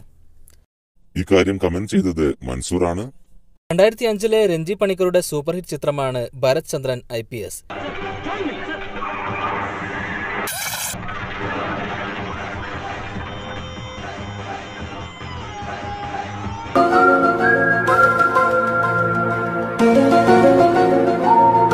ഗേറ്റിനിടിക്കുമ്പോൾ ആ സൈറൻ ലൈറ്റ് തകർന്നു പോകുന്നത് വ്യക്തമായി കാണാം. പക്ഷെ അടുത്ത ഷോട്ടിൽ ആ ലൈറ്റ് വീണ്ടും പുനർജനിക്കുകയാണ്. ടീം ദ എക്സ്പോസ് ആണ് ഈ കാര്യം പറഞ്ഞത്. അലിബായ് എന്ന ചിത്രത്തിലെ ഈ രംഗം ഒന്ന് കണ്ടു നോക്കൂ. എന്താണ് ഈ രംഗത്തിലെ കൗതുകമെന്ന് നിങ്ങൾ കമന്റ് ചെയ്യുമല്ലോ. മോഹൻലാലിന്റെ കഥാപാത്രത്തിന് വേണ്ടി ഡബ് ചെയ്തിരിക്കുന്നത് കോഴിക്കോട്ടങ്ങാടിന്ന എന്നാണ്. പക്ഷെ അദ്ദേഹം പറയുന്നത് കോഴിക്കോട്ടങ്ങാടിയിലുള്ളതാ എന്നാണ്. നമ്മളും കോഴിക്കോട്ടങ്ങാടി. ലത്തീഫായിരുന്നു ഈ കാര്യം പഴയൊരു എപ്പിസോഡിൽ കമന്റ് ചെയ്തത്. കഴിഞ്ഞ എപ്പിസോഡിൽ ഈ കാര്യം പറഞ്ഞത് സച്ചിൻ, അശ്വിൻ എന്നിവരാണ്. നാസിൽ കമന്റ് ചെയ്ത പോലെ താൻ ഓടിക്കുന്ന വണ്ടിയുടെ ചില്ല് പൊട്ടിച്ചിട്ടും തംസപ്പ് കൊടുക്കുന്ന ഡ്രൈവർ എന്നതും ഒരു കൗതുകം തന്നെയാണ്. അതിനു മുമ്പ് കാണിച്ച രംഗങ്ങളിൽ ശ്രദ്ധിക്കാത്തതായ പല അബദ്ധങ്ങളും പലരും കമന്റ് ചെയ്തിട്ടുണ്ട്. ബസിന്റെ ഉള്ളിൽ നിന്ന് കാണുമ്പോൾ പേരെഴുതിയിരിക്കുന്നത് ഗ്ലാസിന്റെ മുകളിലാണ്, പക്ഷെ പുറത്തുനിന്ന് കാണിക്കുമ്പോൾ അത് ബസിന്റെ മുകളിലാണ് എന്ന് റാഹൻ കോ കമന്റ് ചെയ്തിട്ടുണ്ട്. അതുപോലെ ബസിന്റെ 2 പോർഷൻ ചില്ലുകളും പൊട്ടിയതായി പലർക്കും തോന്നിയിട്ടുണ്ട്. പക്ഷെ അടുത്ത രംഗത്തിൽ അങ്ങനെയല്ല കാണിക്കുന്നത്. ഇന്ന് നാം സംസാരിക്കുന്നത് ചില ലോജിക് മിസ്റ്റേക്കുകളെ കുറിച്ചാണ്. 2013 ജിത്തു ജോസഫ് സംവിധാനം ചെയ്ത ചിത്രമാണ് മെമ്മറീസ്. ഒരു മുടന്ത് പോലെ എന്തെങ്കിലും. ശേഷം ആരാണ് കൊലപാതകിയെന്ന് സാം അലക്സ് മനസ്സിലാകുന്നു. ആ വില്ലനെ നേരിട്ട് കണ്ട സ്ത്രീകൾ അവരുടെ പഴയ കാലത്തെ കഥയും പറയുന്നു. നാം പ്രേക്ഷകർക്ക് ആരാണ് വില്ലൻ എന്ന് കാണിക്കുന്നില്ലെങ്കിലും ആ സ്ത്രീകൾ ആ വില്ലനെ കണ്ടതാണ്. അങ്ങനെയാണെങ്കിൽ എന്തുകൊണ്ട് പോലീസിന് ആ വില്ലന്റെ രേഖാചിത്രം തയ്യാറാക്കിക്കൂടാ? വില്ലനെ കണ്ട സ്ത്രീകൾക്ക് അയാളുടെ മുഖം ഓർമ്മയുണ്ടാകില്ലേ? പോലീസിന്റെ ഭാഗത്തു നിന്നും അങ്ങനെയൊരു നീക്കമുണ്ടായിരുന്നെങ്കിൽ വളരെ പെട്ടെന്ന് തന്നെ തങ്ങളുടെ കൂടെയുള്ള ആൾ തന്നെയാണ് വില്ലൻ എന്ന് മനസ്സിലാകുമല്ലോ. പക്ഷെ എന്തുകൊണ്ടോ അങ്ങനെയൊരു പോസിബിലിറ്റിയെക്കുറിച്ച് സിനിമയിൽ എവിടെയും പറയുന്നില്ല. അലൻ മാത്യു ജെയിംസ് ആണ് ഇക്കാര്യം കമന്റ് ചെയ്തത്. 2009 ഇൻ ഹരിഹർ നഗറിന്റെ 2ാം ഭാഗം ടു ഹരിഹർ നഗർ റിലീസ് ചെയ്തത്. ഇതിനാണ് അങ്ങനെ സാധാരണഗതിയിൽ ഒരാൾ ചെയ്യില്ലല്ലോ. 2002 റിലീസ് ചെയ്ത ദിലീപ് ലാൽജോസ് ചിത്രം മീശ മാധവനിൽ ഇങ്ങനെയൊരു ഡയലോഗ് കാണാം. മാധവൻ കള്ളനാ, ചേക്കിന്റെ സ്വന്തം കള്ളൻ. പക്ഷെ മാധവൻ കട്ടൊന്നും ഈ ചേക്ക് വിട്ട് പുറത്തു പോയിട്ടില്ല. കാലം കാത്തുവച്ച വിധിയാണ്. എവിടെ മോഷണം നടത്തിയാലും എങ്ങോട്ട് കൊണ്ടുപോയാലും മോഷണം മോഷണമല്ലാതാകില്ലല്ലോ. എവിടെ നിന്ന് കട്ടാലും എവിടെ കൊണ്ടുപോയാലും കള്ളൻ എന്നത് കള്ളൻ തന്നെയല്ലേ. പിന്നെ എന്താണ് ഈ ഡയലോഗിന്റെ പ്രസക്തി? അജാസ് ആണ് ഇക്കാര്യം പറഞ്ഞത്. 1984 പ്രിയദർശൻ ചിത്രമാണ് ഓടരുതമ്മാവ ആളറിയാം. തന്റെ ഒരു ഒടുക്കത്തെ കുടി ഒരിക്കൽ കൂടി വേണമെന്നോ? വേണം തരാം കേട്ടാ. പോന്നതിന് മുമ്പ് എല്ലാം കൂടെ ചേർത്ത് തരാം. ഹിന്ദി മാത്രം പോയാൽ മതിയായിരുന്നു. ഇത് കണ്ടോ നീയെ? ഈ കൈ കണ്ടോ നീയെ? മുകേഷ് കിണറ്റിലേക്ക് ബക്കറ്റ് ഇടുമ്പോൾ ആ ബക്കറ്റ് വാങ്ങുന്ന ജലദേവതയുടെ കൈകൾ വ്യക്തമായി കാണാം. 2003 റിലീസ് ചെയ്ത കലാഭവൻ മണിയുടെ ചിത്രമാണ് മത്സരം. ഞാനാ വെട്ടി ഇതിനൊക്കെ വേഷം കെട്ടി നടക്കുന്ന എന്നെ വേണം പറയാൻ. എന്തിനാ എന്റെ വക്കീൽ ഇതിനൊക്കെ മെനക്കെടണേ?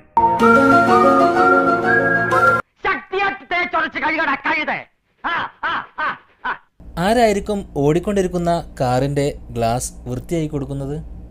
സാധാരണ സിനിമയിൽ വണ്ടി ഓടുന്ന എഫക്റ്റ് ഉണ്ടാകാൻ വേണ്ടി വണ്ടി ഇളക്കി കൊടുക്കുന്ന ആരുടെയോ കൈകളാണ്. ഇക്കാര്യം കമന്റ് ചെയ്തത് മലയാളി ഹാക്കറാണ്. 2005 മോഹൻലാൽ ചിത്രമാണ് ചന്ദ്രോത്സവം.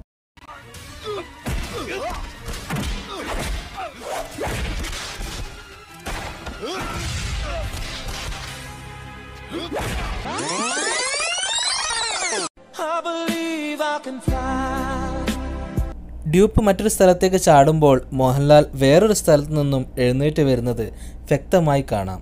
എന്നാൽ 1998 മമ്മൂട്ടിയുടെ ഒരു മറവത്തൂർ കനവ് എന്ന ചിത്രത്തിൽ മറ്റൊരു രീതിയിലും ഡ്യൂപ്പിനെ കാണാം.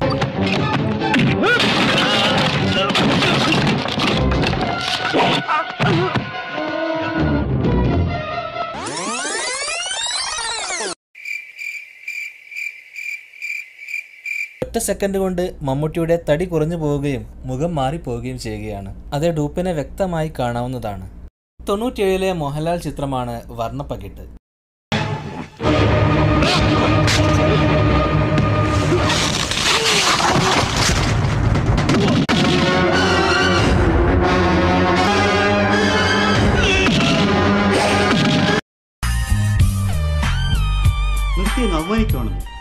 അത്രക്ക് തടിയുള്ള പച്ചയായ മരത്തിന്റെ കൊമ്പ് കൈകൊണ്ട് പറിച്ചെടുക്കുകയാണ് മോഹൻലാൽ. 2003 മമ്മൂട്ടി ചിത്രമാണ് ക്രോണിക് ബാച്ചിലർ.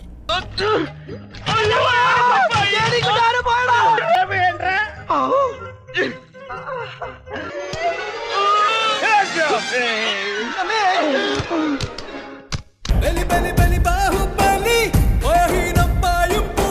മമ്മൂട്ടിയുടെ കൈകളുടെ ശക്തി അപാരം തന്നെയല്ലേ. ഇത്രയും ശക്തി ബാഹുബലിക്ക് പോലും ഉണ്ടാകില്ല. 1993 സൂപ്പർ ഹിറ്റ് ചിത്രമാണ് ചെങ്കോൽ.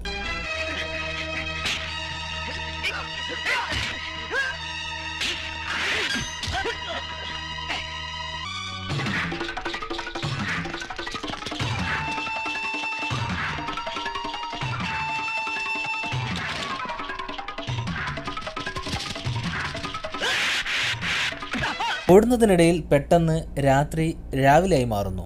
പിന്നീട് പെട്ടെന്ന് രാത്രി തന്നെ ആവുകയും വീണ്ടും രാവിലെ ആവുകയും ചെയ്യുന്നു. സമയം മാറിക്കൊണ്ടേ ഇരിക്കുകയാണ്. 2006 സുരേഷ് ഗോപി ചിത്രം ചിന്താമണി കൊലക്കേസിലും അതുപോലെ ഒരു രംഗം കാണാം.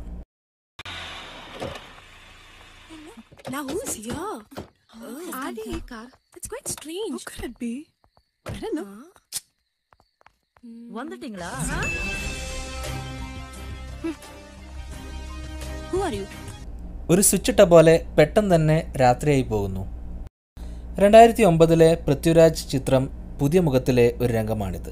ഞാനിപ്പോഴേ പിടിവിട്ട എന്നെ ശിക്ഷിക്കാൻ ഒരു കോടതിക്കോ നിയമത്തിനോ കഴിയില്ല.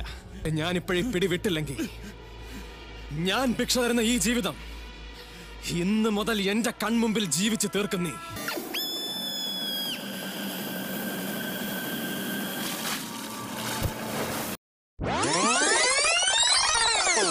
ബാലയുടെ കഥാപാത്രം മുകളിൽ നിന്നും വീഴുമ്പോൾ താഴെ വാട്ടർ ടാങ്ക് കാണാനില്ല. പക്ഷേ താഴെ എത്തുമ്പോൾ ഒരു വാട്ടർ ടാങ്കിലേക്കാണ് വീഴുന്നതും. മുകളിൽ നിന്നും താഴേക്ക് സ്ലോ മോഷനിൽ വീഴുമ്പോൾ അതിനിടയിൽ ആരായിരിക്കും അവിടെ ഒരു വാട്ടർ ടാങ്ക് ഉണ്ടാക്കിയത്? ഇത് ആദ്യമായി കമന്റ് ചെയ്തത് ടെട്രിസ് മീഡിയയാണ്. ഒരുപാട് അബദ്ധങ്ങൾ സംഭവിച്ച സിനിമയാണ് പുതിയ മുഖം. ഈ ഫൈറ്റ് സീനിൽ താഴെ വിരിച്ചിരിക്കുന്ന ബെഡ് വ്യക്തമായി കാണാം. അടുത്ത സീനിൽ അത് അപ്രത്യക്ഷമാകുന്നു. ഷമ്മി തിലകന്റെ കഥാപാത്രത്തിന് പകരം മറ്റൊരാളെ കാണാം. അതെ, ഡ്യൂപ്പിന്റെ മുഖം വ്യക്തമായി കാണുന്നുണ്ട്. ചേസിനിടയിൽ ബൈക്കിന്റെ മിറർ പോകുന്നതും വരുന്നതും കാണാം. ആദ്യം യാത്ര തുടങ്ങിയ മോഡൽ ബൈക്കല്ല, യാത്ര അവസാനിക്കുമ്പോൾ കാണിക്കുന്നതും. 2004 വിനയൻ സംവിധാനം ചെയ്ത മറ്റൊരു പൃഥ്വിരാജ് ചിത്രമാണ് വെള്ളി നക്ഷത്രം. ഫോട്ടോയിലിരിക്കുന്ന ആരാന്നറിയോ? മാനവേദ വർമ്മ, ടിപ്പുവിനോട് യുദ്ധം ചെയ്ത വലിയ മുത്തശ്ശൻ.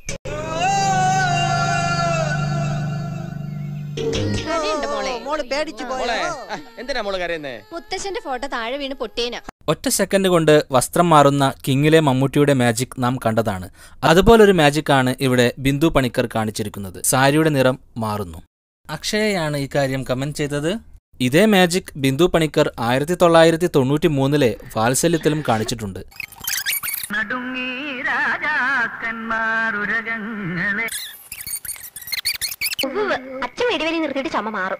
അടുക്കളയിലേക്ക് കയറുമ്പോൾ ഡ്രസ്സിന്റെ നിറം നീലയായിരുന്നെങ്കിൽ അകത്തെത്തുമ്പോൾ അത് ചുവപ്പായി മാറുന്നു.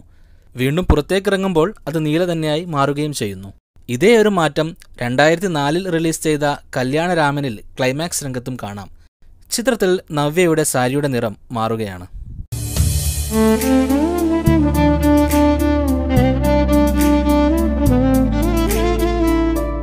കൃഷ്ണൻ കമന്റ് ചെയ്ത ഒരബദ്ധമാണ് ഇനി പറയാൻ പോകുന്നത്. 2002 ബിജു മേനോനെ കേന്ദ്ര കഥാപാത്രമാക്കി ഷാജി കൈലാസ് സംവിധാനം ചെയ്ത ചിത്രമാണ് ശിവം.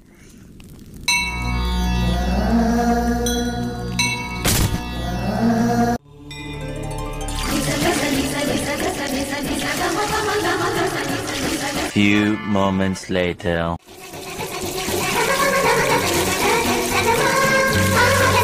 One hour later.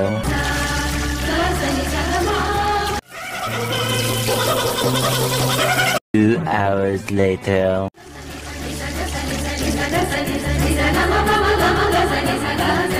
ആ ഒരു ചെറിയ പാത്രത്തിൽ നിന്നുമാണ് ഇത്രത്തോളം വെള്ളം വന്നത്. സാധാരണ സിനിമകളിലെ ചെറിയ ചെറിയ അബദ്ധങ്ങളെക്കുറിച്ച് നാം സംസാരിക്കാറില്ല. എന്നാൽ 1999 സുരേഷ് ഗോപി ചിത്രമായ FIR ഈ രംഗം നിങ്ങൾ കാണുക. ഹാജിയുടെ കൊലക്കേസ് അന്വേഷിക്കാൻ വന്ന നിങ്ങൾ പരാതിക്കാരനായി പെരുവഴിയിൽ കിടന്ന കുഞ്ഞലവയുടെ കൈ തല്ലിയൊടിച്ചു. എന്തൊക്കെയാടോ സൂപ്രണ്ടേ ഇത്? അല്ല, അതും സീരിയസ് ആയിട്ട് തന്നെ എടുക്കണം. പക്ഷെ ചുമ്മാ ഒരു രസത്തിന് ലാത്തി ചാർജും കണ്ടു എന്ന ഇന്ത്യൻ ദേശീയ പതാക തല തിരിച്ചു വെച്ചതായി കാണാം. അടുത്ത ഷോട്ടിൽ തന്നെ അബദ്ധം മനസ്സിലാക്കി അത് നേരെയാക്കി വെച്ചിട്ടുമുണ്ട്. 1992 മോഹൻലാൽ ചിത്രമാണ് വിയറ്റ്നാം കോളനി. ഇത് സാമിയുടെ കറി, ഇത് എന്റെ കറി. അതെ, തനിക്കൊരു കറി എനിക്കൊരു കറി. സാമിക്ക് സാമ്പാർ, പുളിശ്ശേരി, എലിശ്ശേരി, പപ്പടം. എനിക്ക് ചിക്കൻ കറി. ജന്തുക്കളെ കൊന്നതും വേവിച്ചതൊക്കെ വാങ്ങിച്ചോണ്ട് ഇതിനകത്ത് വരാൻ. സാമി ഇത് എനിക്ക് തിന്നാൻ വേണ്ടി ശവം തിന്ന് വിശ പുറകണ്ട കൊണ്ടുകളോ. എന്താ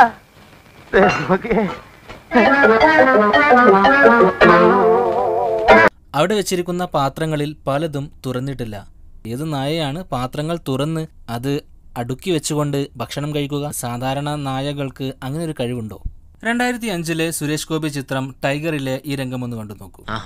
ജപ്പാനിൽ നമ്മൾ ഫ്ലോട്ട് ചെയ്ത company blue diamond incorporated operations തുടങ്ങിക്കഴിഞ്ഞു. ഗുഡ്. കമ്പനിയുടെ ഡയറക്ടർ ബോർഡിൽ നമുക്ക് വേണ്ടപ്പെട്ട NRIs-ഉം പിന്നെ പേരിന് 4 ജപ്പാൻകാരും.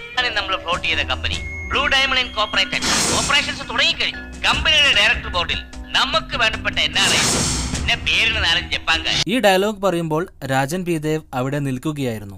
ക്യാമറയിൽ ഷൂട്ട് ചെയ്ത രംഗം കാണിക്കുമ്പോൾ രാജൻ പി ദേവ് അവിടെ ഇരിക്കുമ്പോഴാണ് ആ ഡയലോഗ് പറയുന്നതായി കാണിക്കുന്നത്. ട്രിപ്പിൾ മേക്കറാണ് ഇക്കാര്യം കമന്റ് ചെയ്തത്. ആസിഫ് അലി നായകനായ ചിത്രമാണ് കോഹിനൂർ. സിനിമയിൽ കഥ നടക്കുന്നത് 1988 പ്രത്യേകം പറയുന്നുണ്ട്.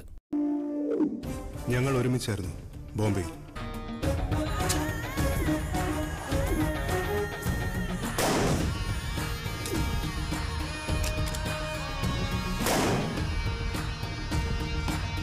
അപ്പോൾ അതിനും വർഷങ്ങൾക്ക് മുമ്പത്തെ കാര്യമാണ് ആ ഫ്ലാഷ് ബാക്കിൽ പറയുന്നത്. 1995 ഇന്ത്യയിൽ മൊബൈൽ സർവീസ് ആരംഭിക്കുന്നത്. അപ്പോൾ പിന്നിൽ കാണിക്കുന്ന ഈ ടവറുകൾ എങ്ങനെ വന്നു? അഗിനാണ് ഇക്കാര്യം കമന്റ് ചെയ്തത്. 2004 റിലീസ് ചെയ്ത ജയറാം ചിത്രമാണ് മയിലാട്ടം.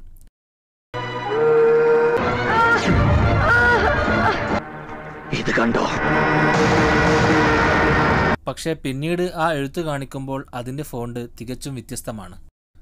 ഒരിക്കലും മായാതിരിക്കാൻ വേണ്ടിയാണല്ലോ പച്ച കുത്തിയത്. പിന്നെ അതങ്ങനെ വ്യത്യസ്തമായി? 1997 ചിത്രമാണ് ചുരം.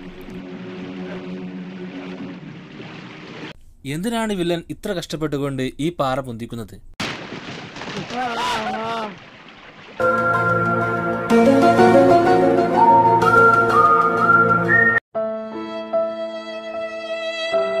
വെള്ളത്തിൽ ഒഴുകി നടക്കുന്ന പാറകളും അവിടെ കാണാം. അതെടുത്താൽ മതിയായിരുന്നില്ലേ? മനു ആയിരുന്നു ഈ കാര്യം കമന്റ് ചെയ്തത്. 2006 ലാൽ ജോസ് ചിത്രമാണ് ക്ലാസ്മേറ്റ്സ്. കോളേജ് മുഴുവൻ പഠിപ്പ് കൊടുക്കുമ്പോ എന്റെ ക്ലാസ്സിലെ പിള്ളേർ മാത്രം ഇറങ്ങാതിരുന്ന കോളേജ് ഫീസും ഹോസ്റ്റൽ ഫീസും തന്ന് ഞങ്ങൾ ഇങ്ങോട്ട് പറഞ്ഞു വിടുന്നതേ നിങ്ങളുടെ നേതാക്കന്മാര് ദുസ്വപ്നം കാണുമ്പോൾ പഠിപ്പ് മുടക്കാനല്ല. ഇതൊരു എഡിറ്റിംഗ് മിസ്റ്റേക്ക് ആണ്. കാണാതായ ഡയറി തിരിഞ്ഞുകൊണ്ടിരിക്കുന്ന റസിയ ആ ഡയറിയിൽ എഴുതുന്ന രംഗം അതിനിടയിൽ പെട്ടുപോവുകയായിരുന്നു. അതേ സിനിമയിലെ മറ്റൊരു മിസ്റ്റേക്കാണ് ഇത്. അതോടെ സുഗുവിന്റെ എല്ലാ നിയന്ത്രണവും നഷ്ടപ്പെട്ടു. പക്ഷെ പുലർച്ചയായിട്ടും കാണാതായപ്പോ എന്നെ പറ്റിച്ചു എന്ന് പോലും ഞാൻ സംശയിച്ചു.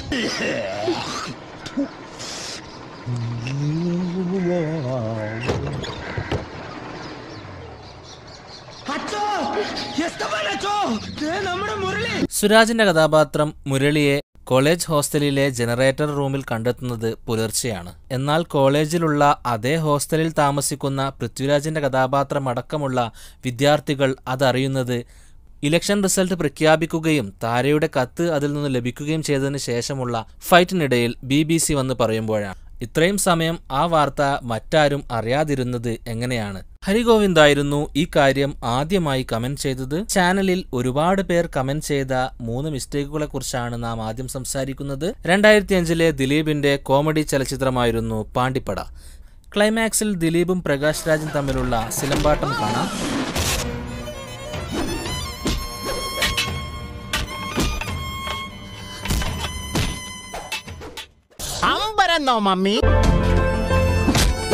ഫൈറ്റിനിടയിൽ ചെളി പറ്റുന്ന ദിലീപിന്റെ വെള്ള ഷർട്ട് കാണാം. അതിനുശേഷം പെട്ടെന്ന് തന്നെ അതിലെ ചെളിയെല്ലാം പോയി വീണ്ടും വെട്ടിത്തിളങ്ങുന്നതായി കാണാം. 2017 മറ്റൊരു ദിലീപ് ചിത്രമായ ജോർജേട്ടൻസ് പൂരത്തിലും ക്ലൈമാക്സിൽ ഇങ്ങനെയൊരു രംഗം കാണാം.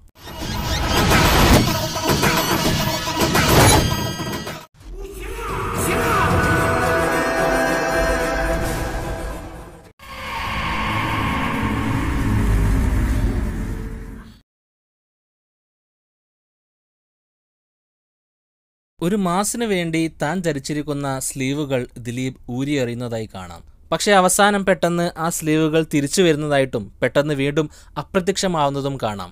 മലയാളികൾ ഏറെ നെഞ്ചിലേറ്റിയ 1999 വിനയൻ ചിത്രമാണ് ആകാശഗംഗ.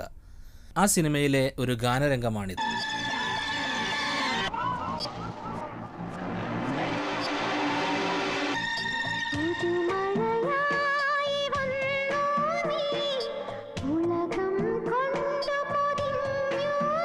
വളരെ വ്യക്തമായി തന്നെ അവിടെ ക്യാമറയുടെ നിഴൽ കാണാം. അതുപോലെ തന്നെ പ്രേതത്തിന്റെ നിഴലുകളും കാണാം. മാലിനിയും ഡോക്ടർ മോഹനും തമ്മിൽ എങ്ങനെ ഇഷ്ടമാണോന്നാ ഞാൻ ചോദിച്ചത്.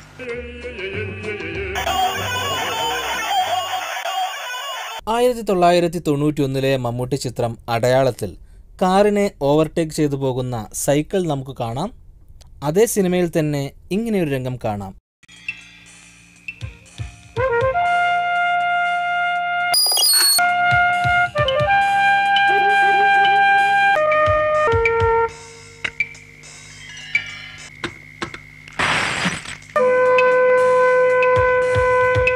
ചില്ല് പൊളിക്കാൻ വേണ്ടി ജനൽ തിരഞ്ഞെടുക്കുമ്പോൾ ജനലിനകത്ത് ജനൽ കമ്പികൾ വ്യക്തമായി കാണാം. എന്നാൽ ചില്ല് പൊളിച്ചതിനു ശേഷം അത് അപ്രത്യക്ഷമാകുന്നു. ഡോറുകൾ മാത്രമുള്ള മറ്റേതോ ജനലാണ് പിന്നീട് കാണിക്കുന്നത്. ടു ഹരിഹർ നഗർ സിനിമയിൽ ഇങ്ങനൊരു നല്ല ബെസ്റ്റ് ടൈം അല്ലേ? ആ ഒരു കഥാപാത്രം ആദ്യ ഭാഗത്തിൽ അങ്ങനെ ഒരു ഡയലോഗ് പറഞ്ഞത് എപ്പോഴാണ്? ഇനി അവരാരെങ്കിലും വന്നാ ഇവിടെ തന്നെ ഇരിക്കാൻ പറയണം. ഞാൻ ഉടനെ മടങ്ങി വരും. ശരി. ഗോവിന്ദൻകുട്ടി സാറിന്റെ ടൈം ബെസ്റ്റ് ടൈം. ആരുമില്ലാത്ത സമയത്ത് സ്വയം പറഞ്ഞൊരു ഡയലോഗായിരുന്നു അത്. മറ്റു കഥാപാത്രങ്ങളൊന്നും തന്നെ അത് കേൾക്കുന്നില്ല. പിന്നെ എങ്ങനെയായിരിക്കും മഹാദേവനും അപ്പുക്കുട്ടനും ആ ഡയലോഗ് കേട്ടത്?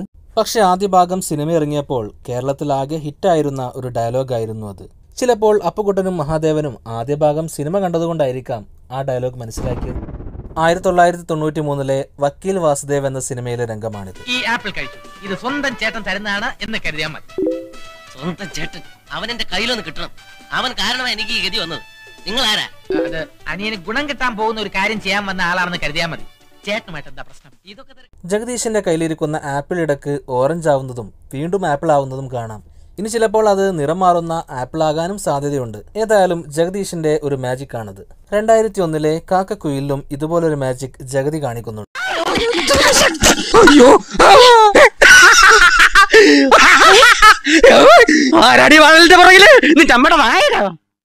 ഒരു സൈഡിൽ നിന്ന് കാണിക്കുമ്പോൾ ജഗതിയുടെ കയ്യിൽ ജ്യൂസ് ഉണ്ട്, മറു സൈഡിൽ നിന്ന് കാണിക്കുമ്പോൾ ജഗതിയുടെ കയ്യിൽ ജ്യൂസ് ഇല്ല.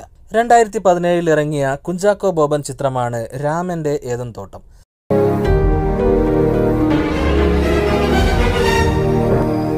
ഹലോ, ഡിസ്ചാർജ് ആയോ? How are you now? Hello. സിനിമയിൽ ഇതുവരെ ആരും കാണിക്കാത്ത ഒരു ടെക്നിക്കാണ് കാണിക്കുന്നത്. സെൻഡർ ഉപയോഗിച്ചുകൊണ്ട് ഫയൽ ട്രാൻസ്ഫർ ചെയ്യുന്നതിന് പകരം കോൾ ചെയ്യുകയാണ്. സെൻഡർ ആപ്പിന് ഇങ്ങനെയും ഒരു ഉപയോഗമുണ്ടെന്ന് ഈ സിനിമ കാണിച്ചു തരുന്നു. 1987 മോഹൻലാലിന്റെ സൂപ്പർ ഹിറ്റ് ചിത്രമാണ് 20-ാം നൂറ്റാണ്ട്.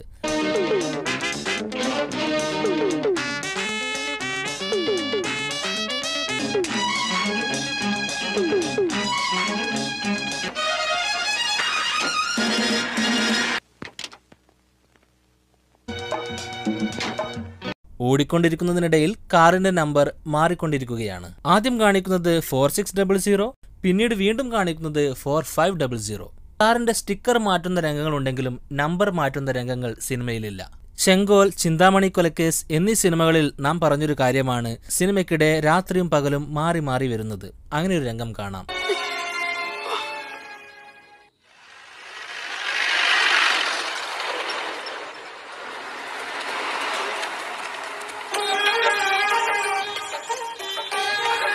ഈ വീട്ടിലെ അച്ഛനും അമ്മയും പിയെയും എല്ലാം ഞാനാ. പുറപ്പെടുമ്പോൾ രാവിലെയാണ്, വീടിന്റെ കോമ്പൗണ്ടിലേക്ക് കയറുമ്പോൾ അത് രാത്രിയാണ്, വീടിന്റെ മുമ്പിലെത്തി നിൽക്കുമ്പോൾ വീണ്ടും രാവിലെയാണ്. എനിക്കറിയാം.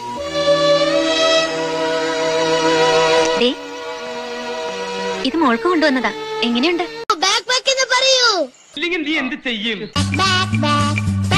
ഇത്രക്ക് ചെറിയൊരു ബാഗിനകത്താണോ അത്രക്ക് വലിയൊരു പാവ മീന കൊണ്ടുവന്നത്?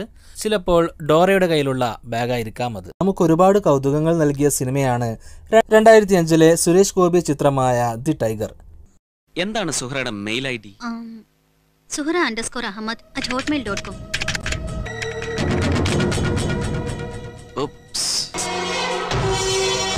ബാപ്പച്ചിയുടെ ലെഗസി. ലെഗസി. യെസ്.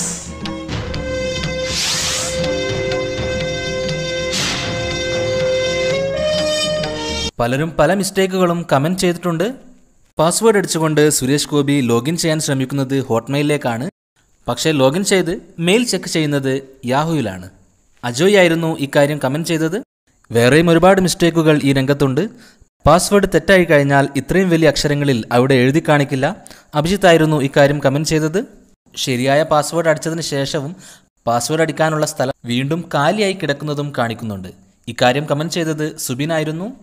ജപ്പാൻ കമ്പനിയുടെ മെയിലെന്ന് പറഞ്ഞുകൊണ്ട് ഓപ്പൺ ചെയ്യുന്നത് ആപ്പിൾ ID സെറ്റ് ചെയ്ത ഒരു മെയിലാണ്. ഇക്കാര്യം കമന്റ് ചെയ്തത് ഫായിസ് ആയിരുന്നു. പിന്നെന്തായിരുന്നു നിങ്ങൾ തമ്മിൽ സംസാരിച്ചത്? ബാപ്പച്ചിയുടെ ലെഗസി, പാരമ്പര്യം. ഈ ഒരു സീനിൽ തന്നെ ഒരു ലോജിക് മിസ്റ്റേക്ക് ഉണ്ട്. അക്കാര്യം കമന്റ് ചെയ്തത് ഷുഹൈബാണ്. സുരേഷ് ഗോപിയുടെ കഥാപാത്രം ലെഗസി എന്ന പാസ്വേഡ് കണ്ടെത്തുന്ന രീതിയാണ് ഈ സീനിലെ ഏറ്റവും വലിയ മിസ്റ്റേക്ക്. ഒട്ടുമിക്ക മലയാള സിനിമയിലും പാസ്വേഡുകൾ കണ്ടെത്തുന്നത് ഈ ഒരു രീതി ഉപയോഗിച്ചുകൊണ്ടാണ്. പാസ്വേഡുകൾ കണ്ടെത്താനുള്ള ഒരു നൂതന ടെക്നോളജിയും മലയാള സിനിമയിൽ ഉപയോഗിക്കാറില്ല. അതിനു പകരം നായകൻ അത് ഊഹിച്ച് കണ്ടെത്താറാണ് പതിവ്. അത് ഊഹിക്കാനായി സുരേഷ് ഗോപിയുടെ കഥാപാത്രം ഉപയോഗിക്കുന്നത് പാസ്വേഡിൻ്റെ ഉടമ അവസാനമായി സംസാരിക്കുമ്പോൾ ഉപയോഗിച്ച വാക്കുകളാണെന്ന വിചിത്രമായ രീതിയാണ് ഈ സിനിമയിൽ ഉപയോഗിച്ചത്. 2013 ജിത്തു ജോസഫ് ചിത്രം മെമ്മറീസിലും നായകൻ പാസ്വേഡ് കണ്ടെത്തുന്നത് ഇതേ ഒരു ഊഹിക്കൽ ടെക്നിക്ക് ഉപയോഗിച്ചുകൊണ്ടാണ്.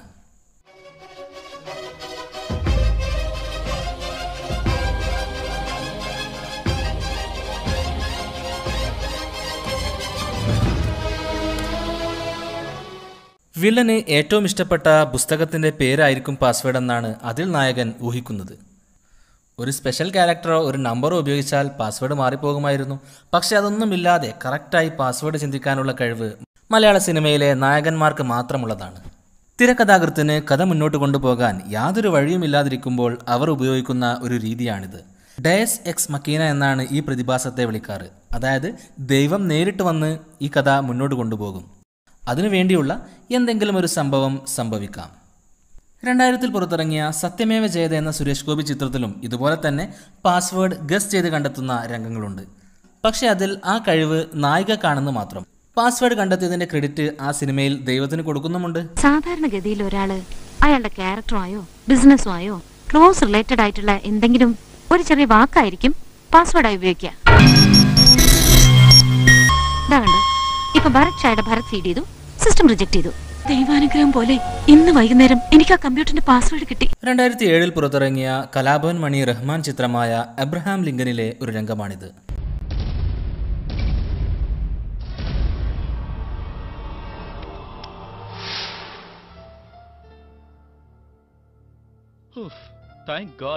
ഞാൻ അപ്പോഴേ പറഞ്ഞില്ല മാവ, ഈ വീഡിയോ ഫേക്ക് ആണ്, കൃത്രിമം. ഒരാൾക്കും തന്നെ വീഡിയോ ലഭിക്കുമ്പോൾ അതിനടിയിൽ മറ്റൊരു ലെയർ ഉണ്ടാവുകയില്ല. പിന്നെ എന്താണ് ഈ സിനിമയിൽ കാണിക്കുന്നത്?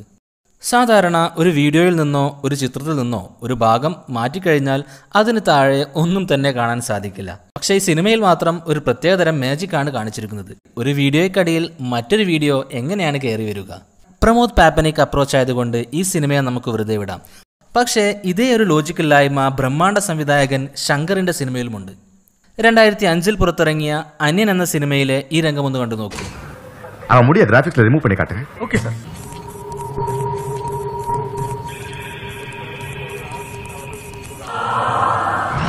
ഇതിലൊരു ഇമേജിനാണ് അടിയിൽ മറ്റൊരു ലെയർ വരുന്നത്. സാധാരണഗതിയിൽ നാം ഒരു ഇമേജ് എടുത്തുകൊണ്ട് അതിൻ്റെ ഒരു ഭാഗം മായ്ച്ചു കളഞ്ഞാൽ ഇങ്ങനെയാണ് ഉണ്ടാവുക.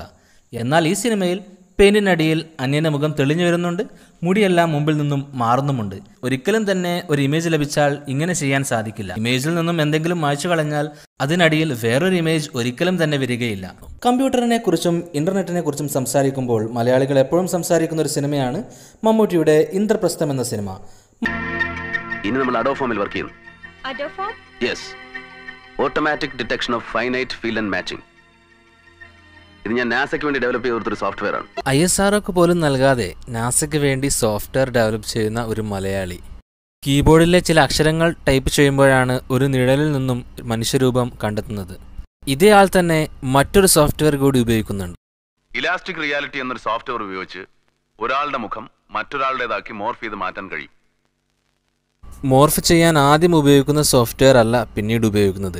രണ്ടാമത്തേത് ഫോട്ടോഷോപ്പ് ആണെന്ന് വ്യക്തമായി മനസ്സിലാക്കാം ഈ ടൂൾസ് കണ്ടാൽ. വില്ലൻ കൊലപാതകം നടത്തുകയും അത് വീഡിയോ എടുക്കുകയും ചെയ്യുന്നു.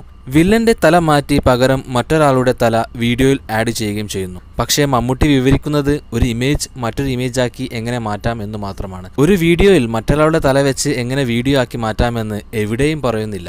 2002 പുറത്തിറങ്ങിയ വിജയകാന്ത് ചിത്രമായ രാമണ്ണ എന്ന സിനിമയിലെ ഒരു രംഗമാണിത്.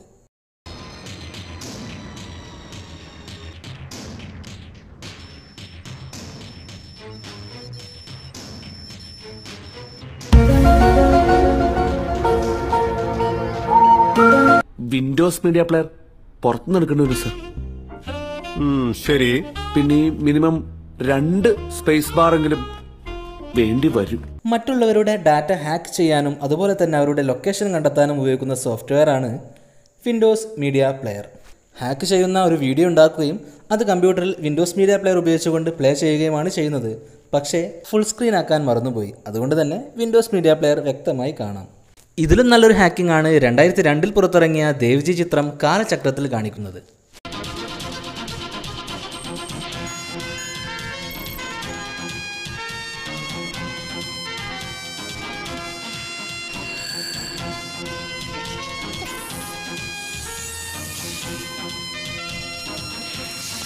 ഓരോ സെർവറുകൾക്കും അതിന് രൂപങ്ങൾ നൽകിയും വ്യക്തമായ ചിത്രങ്ങളായും അതിലേക്ക് കടന്നു കയറുന്നത് വരെ കാണിക്കുന്നുണ്ട്. നല്ലൊരു വീഡിയോ തന്നെയാണ് ആ സിനിമയിൽ ഹാക്കിംഗ് ആയി കാണിക്കാൻ പ്ലേ ചെയ്യുന്നത്. നാസക്കും പെൻറ്റഗണും വാൾ സ്ട്രീറ്റിനുമെല്ലാം ഒരു രൂപം തന്നെ ഈ സിനിമയിൽ നൽകുന്നുണ്ട്.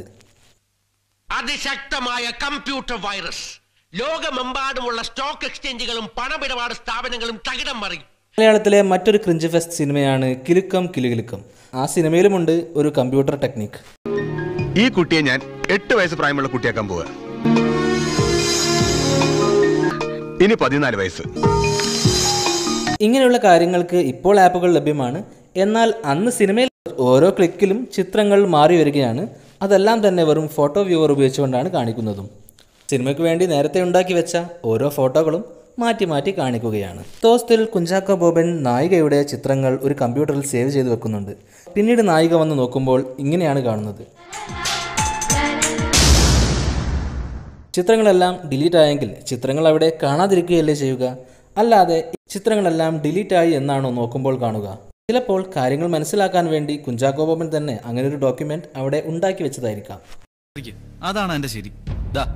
Video conference he's online. പൃഥ്വിരാജിനെ നായകനാക്കി 2009 ജോഷി സംവിധാനം ചെയ്ത ചിത്രമാണ് റോബിൻ ഹുഡ്. കഴിഞ്ഞ പാർട്ടിൽ ആ സിനിമയിലെ ഈ രംഗത്തെക്കുറിച്ചായിരുന്നു ചോദിച്ചത്. ഫ്രണ്ട്ഷിപ്പിന്റെ പേരിലുള്ള നിർബന്ധം കൊണ്ട് മാത്രമാണ് ഇതിന് ഞാൻ വഴങ്ങിയത്. നിന്റെ അസറ്റും അഹങ്കാരവുമായിരുന്നല്ലോ ഈ ബാങ്ക്. അത് കുളം തോണ്ടിയപ്പോ എനിക്ക് കിട്ടിയൊരു സുഖം. പൃഥ്വിരാജിന്റെ സ്ക്രീനിൽ ബിജു മേനോനെ കാണിക്കുമ്പോൾ ബിജു മേനോൻ സംസാരിക്കുന്ന ലാപ്ടോപ്പ് കൂടി കാണാവുന്നതാണ്. ലാപ്ടോപ്പിന് മുന്നിൽ ഘടിപ്പിച്ച ഈ ക്യാമറയിലൂടെ കാണിക്കുന്ന രംഗങ്ങളിൽ എങ്ങനെയാണ് ലാപ്ടോപ്പിന്റെ പിന്നിൽ നിന്നുള്ള രംഗങ്ങൾ വരിക? ആ ഒരു ക്യാമറയിലൂടെ കാണുന്ന രംഗങ്ങൾ ഷൂട്ട് ചെയ്യാൻ മറന്നുപോയതായിരിക്കാം. പിന്നീട് ഷൂട്ട് ചെയ്ത് വെച്ച ഉള്ള രംഗങ്ങൾ വെച്ചുകൊണ്ട് അഡ്ജസ്റ്റ് ചെയ്തതാവാം. ബിജു മേനോന്റെ രംഗങ്ങളെല്ലാം തന്നെ ഓട്ടോമാറ്റിക്കായി സൂം ആവുന്നതും കാണാം. അലിഫായിരുന്നു ഇൻസ്റ്റഗ്രാം വഴി ഈ ചോദ്യം ചോദിച്ചതും ആദ്യം ഉത്തരം നൽകിയത് A3 ടെക്കി, ക്രിസ്റ്റി എന്നിവരായിരുന്നു. വാൾട്ട് ഡിസ്നിയോട് ഗുഡ് ബൈ പറഞ്ഞ് തിരികെ ഫ്ലൈറ്റ് പിടിക്കാൻ മനസ്സ് കൊതിക്കും. 2015 M. പത്മകുമാർ സംവിധാനം ചെയ്ത് മോഹൻലാൽ കേന്ദ്ര കഥാപാത്രമായി അഭിനയിച്ച കനൽ എന്ന സിനിമയിലും ഇതേ മിസ്റ്റേക്ക് കാണാം. എന്നിട്ട് സമാധാനായിട്ട് വന്നാൽ മതി. ഇവിടെ അച്ഛനുണ്ട്, അമ്മയുണ്ട്, ഡോക്ടേഴ്സിന്റെ ഒരു പട തന്നെയുണ്ട്. പിന്നെന്തിനാ പേടിക്കുന്നത്?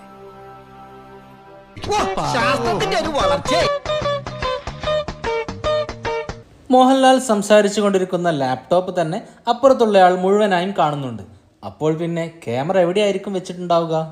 സിനിമയിലെ ഏതൊരു മിസ്റ്റേക്കിനെയും ബ്രില്യൻസ് ആക്കി മാറ്റുന്നവർ അവിടെ ഒരു എക്സ്റ്റേണൽ വെബ്കാം ഉണ്ടെന്ന് വേണമെങ്കിൽ വാദിച്ചേക്കാം. സിനിമയിൽ കഥാപാത്രങ്ങൾ ചെറിയ ക്യാമറ ഉപയോഗിച്ചുകൊണ്ട് ചില രംഗങ്ങൾ ഷൂട്ട് ചെയ്യുകയും പിന്നീട് കഥാപാത്രങ്ങൾ അത് കാണുമ്പോൾ സിനിമ പോലെ തന്നെ പല ആംഗിളിൽ നിന്നെടുത്ത ഷോട്ടുകളായി കാണുന്നതിനെക്കുറിച്ച് നാം ജാക്ക് ഡാനിയലിനെ കുറിച്ച് ചെയ്ത സ്പെഷ്യൽ എപ്പിസോഡിൽ പറഞ്ഞിരുന്നു. അതുപോലെയുള്ള മിസ്റ്റേക്കുകൾ മറ്റു ചില സിനിമകളിലും നമുക്ക് കാണാം. 2000 GS വിജയൻ സംവിധാനം ചെയ്ത കവർ സ്റ്റോറി എന്ന സുരേഷ് ഗോപി ചിത്രത്തിലെ ഒരു രംഗമാണിത്.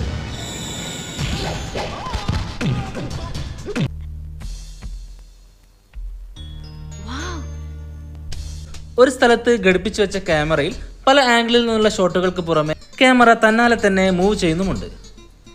ഇതേ ഒരു ലോജിക്കലായ്മ ശങ്കറിന്റെ ബ്രഹ്മാണ്ഡ ചിത്രം അന്യനിൽ വരെ കാണാം.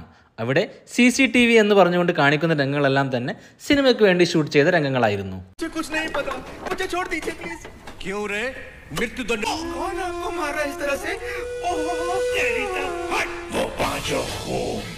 1989 പ്രിയദർശൻ സംവിധാനം ചെയ്ത മോഹൻലാൽ ചിത്രമാണ് വന്ദനം.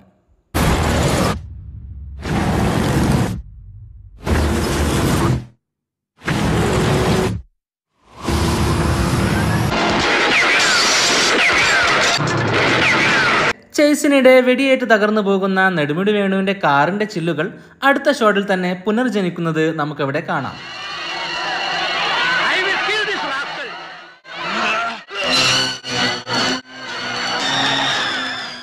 നെടുമുടി വേണു പൊട്ടിയ കുപ്പി കൊണ്ട് ജനാർദ്ദനന്റെ വയറ്റിൽ കുത്തുമ്പോൾ മുഖത്തേക്ക് ഒരു ബക്കറ്റ് രക്തം ആരാണ് ഒഴിക്കുന്നതെന്ന് ഇപ്പോഴും മനസ്സിലാകാത്തൊരു കാര്യമാണ്. 2004 മറ്റൊരു പ്രിയദർശൻ ചിത്രമാണ് വെട്ടം. ആ സിനിമയുടെ തുടക്കത്തിൽ ഇങ്ങനെയൊരു രംഗം കാണാം. ഈ തല്ലിപ്പൊളി ടൈം പീസ് തോന്നുമ്പോഴേ അലാറടിക്കും. ഈ ശവം ഞാൻ ഇന്നോടടുത്ത് എറിയും. ഗുരുവായൂരപ്പ, ഈ തല്ലിപ്പൊളി ടൈം പീസ് തോന്നുമ്പോഴേ അലാറടിക്കും. ബാറ്ററി ഇല്ലാത്ത ടൈം പീസിൽ പിന്നെ എങ്ങനെ അലാറം അടിക്കാനാണ്? ഇക്കാര്യം കമന്റ് ചെയ്തത് DJ Anu SKS. 2001 തുളസീദാസ് സംവിധാനം ചെയ്ത ദിലീപ് കുഞ്ചാക്കോ ബോബൻ ചിത്രമായ ദോസ്തിലെ ഒരു രംഗമാണിത്.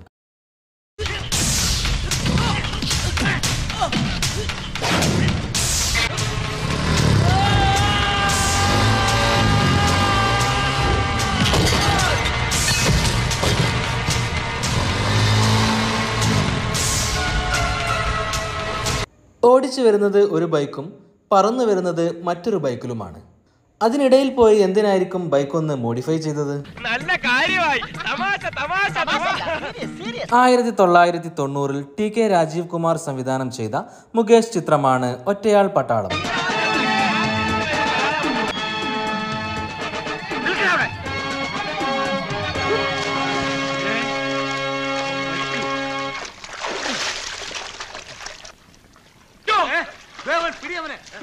പുഴയിൽ ചാടിയ മുകേഷ് പൊങ്ങുന്നത് സ്വിമ്മിംഗ് പൂളിനകത്താണ്. സിനിമയിൽ ഒരു സീനിൽ നിന്നും മറ്റൊരു സീനിലേക്ക് മാറുമ്പോൾ ഒരുപോലെയുള്ള വസ്തുക്കളെ കാണിച്ചുകൊണ്ട് തുടങ്ങുന്നതിനെയാണ് മാച്ച് കട്ട് എന്ന് വിളിക്കുന്നത്. ചിലപ്പോൾ ഇതൊരു മാച്ച് കട്ടായി കാണിച്ചതാവാനും സാധ്യതയുണ്ട്.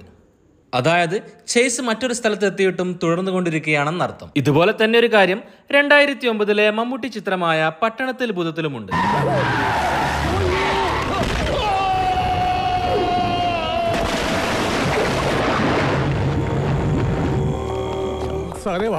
എന്തോ ഒരു സാധനം വെള്ളത്തിൽ പോയില്ലേ?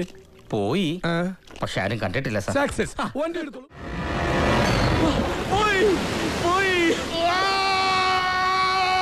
വണ്ടിയിടിച്ച് നദിയിൽ വീണ മന്ത്രവാദി പൊങ്ങി വരുന്നത് ഒരു കടലിൽ നിന്നുമാണ്. പക്ഷെ അതൊരിക്കലും തന്നെ ഒരു മാച്ച് കട്ടായി തോന്നുകയുമില്ല. 1988 MT വാസുദേവൻ നായർ എഴുതി ഭരതൻ സംവിധാനം ചെയ്ത ചിത്രമാണ് വൈശാലി. വളരെ പുരാതന കാലത്തെ ഒരു കഥയാണ് ചിത്രം പറയുന്നത്.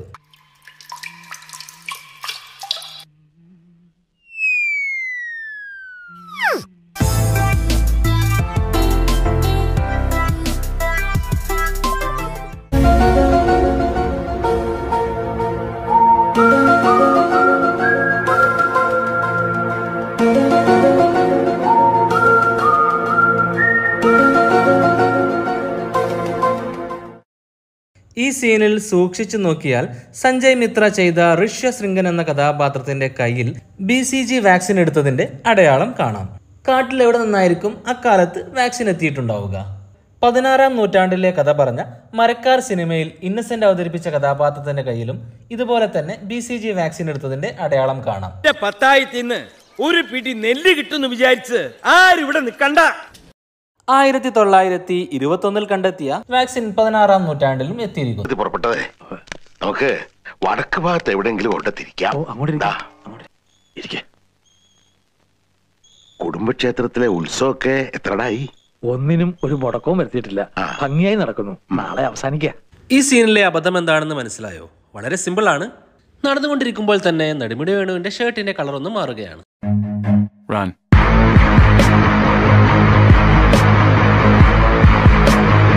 മിസ്റ്റേക്കുകളെ ആർക്ക് വേണമെങ്കിലും അവരുടെ ഭാവനകൾ ഉപയോഗിച്ചുകൊണ്ട് ബ്രില്യൻസ് ആക്കി മാറ്റാവുന്നതാണ്.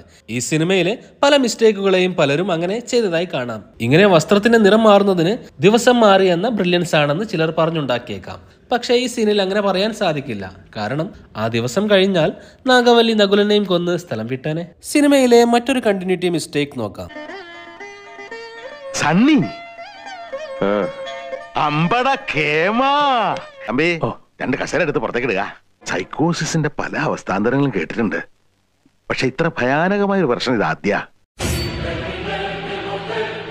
കസാര എടുത്ത് പുറത്തിടുമ്പോഴേക്കും മാഞ്ഞുപോയ തിലകന്റെ നെറ്റിയിലെ കുറി പുനർജനിക്കുകയാണ്. രാത്രി കഥകളിക്ക് ശേഷമാണ് യഥാർത്ഥ മാനസിക രോഗി ഗംഗയാണെന്ന സത്യം സണ്ണി നകുലനെ അറിയിക്കുന്നത്. ആ രംഗം ഒന്ന് കാണാം.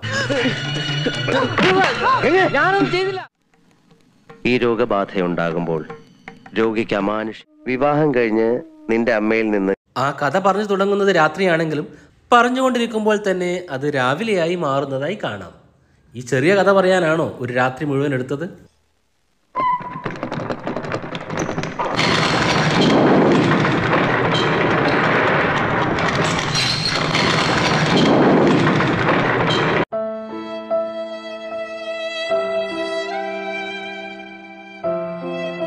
ഡമ്മി വെച്ച് നാഗാവല്ലിയെ വൈബ്രേഷന്റെ അനുഭവം എനിക്ക് കിട്ടാൻ തുടങ്ങി. വേദനയോടെ ഞാൻ മനസ്സിലാക്കി ഞാൻ അന്വേഷിച്ച് നടക്കുന്ന മാടം. മുല്ലമുട്ടുമാല, മാങ്ങാമാല, മേക്കാമോതിരം. ഈ രംഗത്ത് ആദ്യം കാണിക്കുമ്പോൾ സണ്ണിയുടെ മുഖത്ത് അങ്ങനെ ഒരു എക്സ്പ്രഷൻ വരുന്നതായി കാണുന്നില്ല. പക്ഷേ രണ്ടാമത് പറയുമ്പോൾ സണ്ണിയുടെ മുഖത്ത് അങ്ങനെ ഒരു എക്സ്പ്രഷൻ വരുന്നതായും കാണാം. അപൂർവമായ ഒരു മനോരോഗത്തിന്റെ അഗ്നികുണ്ഡങ്ങൾ ഗംഗയുടെ കണ്ണുകളിൽ ജ്വലിക്കുന്നത് ഞാൻ ആദ്യമായി കണ്ടു. ചുമ്മാ കിടന്ന് തർക്കിക്കാതെ. ആരാ തർക്കിച്ച്? ഞാനാണോ? പിന്നെ ഞാനാണോ? ഞാൻ 1001 തവണ വ്യക്തമായി തെളിയിക്കാം, ഇത് നാഗവല്ലിയുടെ ചലങ്കയല്ല. ഗംഗയ്ക്ക് ഒരു കുന്തം അറിയില്ല. എനിക്കോ? ഈ രംഗത്ത് ആദ്യം കാണിക്കുമ്പോൾ ചിലങ്ക പോക്കറ്റിലിട്ട ശേഷവും പല ഡയലോഗും പറയുന്നുണ്ട്. രണ്ടാമത് കാണിക്കുമ്പോൾ ചിലങ്ക പോക്കറ്റിലിട്ട ശേഷം ഗംഗയുടെ കഥാപാത്രത്തിന്റെ ഡയലോഗ് മാത്രമാണുള്ളത്. സിനിമയിലെ ചില ലോജിക് മിസ്റ്റേക്കുകളെ കുറിച്ച് നമുക്ക് നോക്കാം. മുമ്പത്തെ എപ്പിസോഡിൽ നാം പറഞ്ഞ ഒരു ലോജിക് മിസ്റ്റേക്ക് ആയിരുന്നു ഇത്. ഇവയെല്ലാം ചെയ്യുന്നത് ഗംഗയാണെന്നാണല്ലോ മോഹൻലാൽ അവസാനം പറഞ്ഞത്.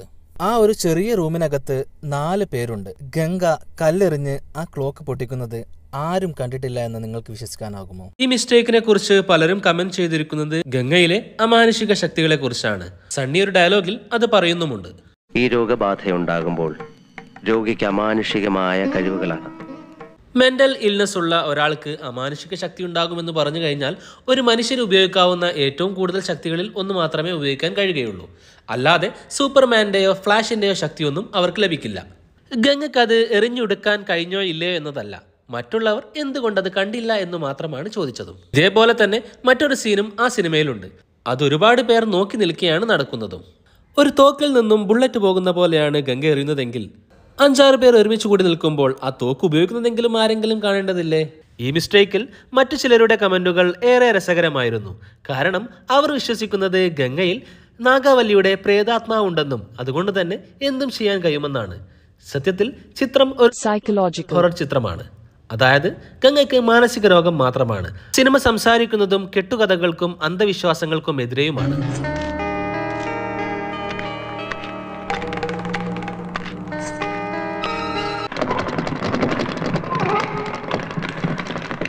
നാഗവല്ലി എല്ലാവരെയും പഴയ കാലത്തെ വേഷത്തിലാണ് കാണുന്നത്.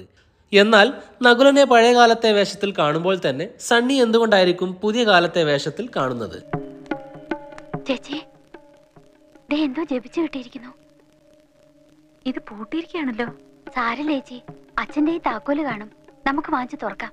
തെക്കിനെ കുറിച്ചും അവിടുത്തെ അന്ധവിശ്വാസങ്ങളെ കുറിച്ചും എന്തുകൊണ്ടാണ് അല്ലിക്ക് മാത്രം അറിയാതിരുന്നത്? പരീക്ഷയുടെ 1-ാം ദിവസം ഉത്തരക്കടലാസുകൾ വലിച്ചു കീറിയിട്ട് ഭ്രാന്തിയെ പോലെ സ്കൂൾ അങ്കണത്തിലൂടെ ഓടിയ ഗംഗയെ ആ ഹെഡ് മിസ്ട്രസ് ഇന്നും ഓർക്കുന്നു. ഉത്തരക്കടലാസുകൾക്ക് പകരം പുസ്തകങ്ങളാണ് എറിയുന്നത്. എക്സാം ഹാളിൽ എക്സാമിനിടെ പുസ്തകങ്ങൾ കൊണ്ടുപോകുന്ന ഏർപ്പാട് എന്ന് മുതലാണ് ആരംഭിച്ചത്.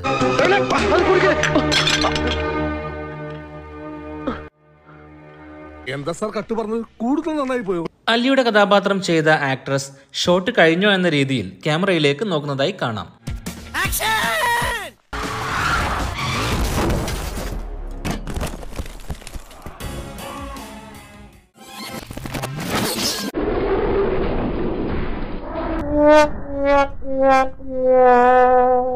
ആദ്യം കാണിക്കുന്നത് ഥാറാണ്.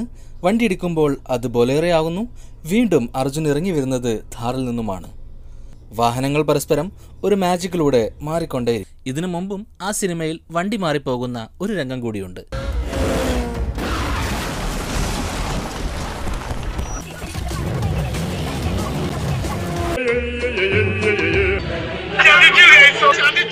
ഓടിക്കുമ്പോൾ ഡ്യൂക്കായിരുന്നു. നിലത്ത് വീഴാൻ വിധിയുള്ളത് FZ-നുമാണ്. ഒറ്റ ഷോട്ടിൽ മാത്രം വാഹനം മാറിപ്പോകുന്നു. വീണ്ടും ഡ്യൂക്ക് തന്നെ ആകുന്നു. സിനിമയിലെ മറ്റൊരു ആക്ഷൻ രംഗമാണിത്.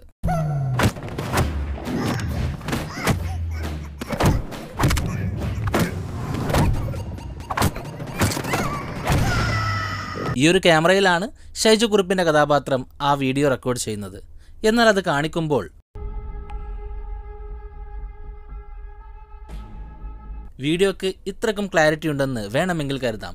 എന്നാലും സിനിമയിൽ കാണിച്ചതുപോലെ തന്നെയുള്ള പല ആംഗിളിൽ നിന്നും എടുത്ത ഷോട്ടുകളാണ് ആ സ്ക്രീനിൽ കാണിക്കുന്നത്. പല ഭാഗത്തു നിന്നുള്ള കട്ടുകളുണ്ട്, സ്ലോ മോഷൻ ഉണ്ട്, VFX കൂടിയുണ്ട്. ആ ഒരു ക്യാമറയിൽ നിന്നും എടുത്ത രംഗങ്ങളാണിതെന്ന് പറഞ്ഞാൽ ആര് വിശ്വസിക്കാനാണ്?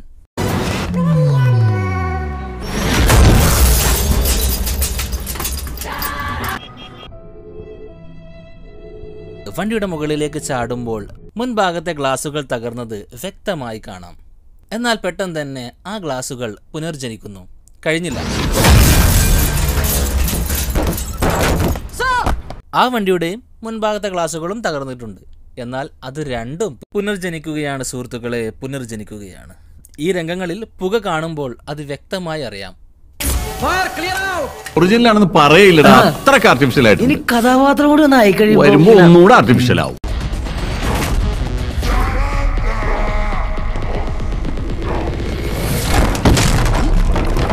ഡയറി മിൽക്കിന്റെ കഷ്ണം പോലെയാണ് ഡോറുകൾ പൊട്ടിത്തെറിക്കുന്നത്.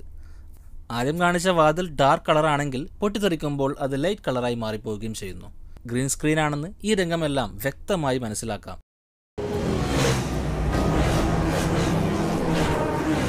ഈ രംഗത്തിൽ ചില ബൈക്കുകൾക്ക് നിഴലുകളുണ്ട്, ചില ബൈക്കുകൾക്ക് നിഴലുകളില്ല. അതൊക്കെ VFX-ൽ ആഡ് ചെയ്തതാണെന്ന് വ്യക്തമായി മനസ്സിലാക്കാൻ സാധിക്കുന്നുണ്ട്.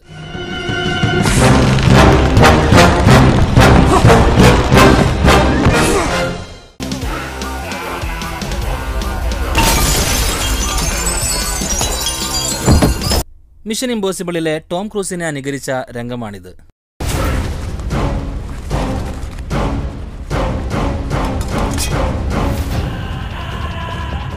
താഴേക്ക് ചാടുമ്പോൾ കാണിക്കുന്ന ബിൽഡിങ്ങിൽ എവിടെയും തന്നെ ഇത്രയ്ക്ക് വലിയ ഗ്ലാസുകൾ കാണാനേ ഇല്ല.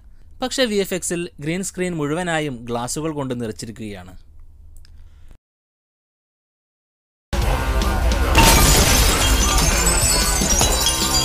ചില സമയത്ത് ദിലീപിന് നിഴലുകളില്ല. നാം കാണിച്ചിരിക്കുന്ന സിനിമാ രംഗങ്ങളെല്ലാം തന്നെ കുറച്ച് വർഷങ്ങൾക്ക് മുമ്പുള്ളതാണ്. അന്നത്തെ കാലത്ത് പ്രേക്ഷകരും ഇങ്ങനെയുള്ള കാര്യങ്ങളെക്കുറിച്ച് കൂടുതൽ അറിവുണ്ടായിരുന്നില്ല. അന്ന് സിനിമ ഉണ്ടാക്കുന്ന സമയത്ത് അവർക്കുണ്ടായിരുന്ന പരിമിതികൾ എന്തായിരുന്നെന്ന് നമുക്കറിയില്ല. നിങ്ങൾക്കും ഉണ്ടാകും അതുപോലെ പല സിനിമകളെ കുറിച്ച് പറയാനും. അങ്ങനെ ഉണ്ടെങ്കിൽ അവ കമന്റ് ചെയ്യുക. കൂടുതൽ രസകരമായ സിനിമാ വിശേഷങ്ങളുമായി വരാം.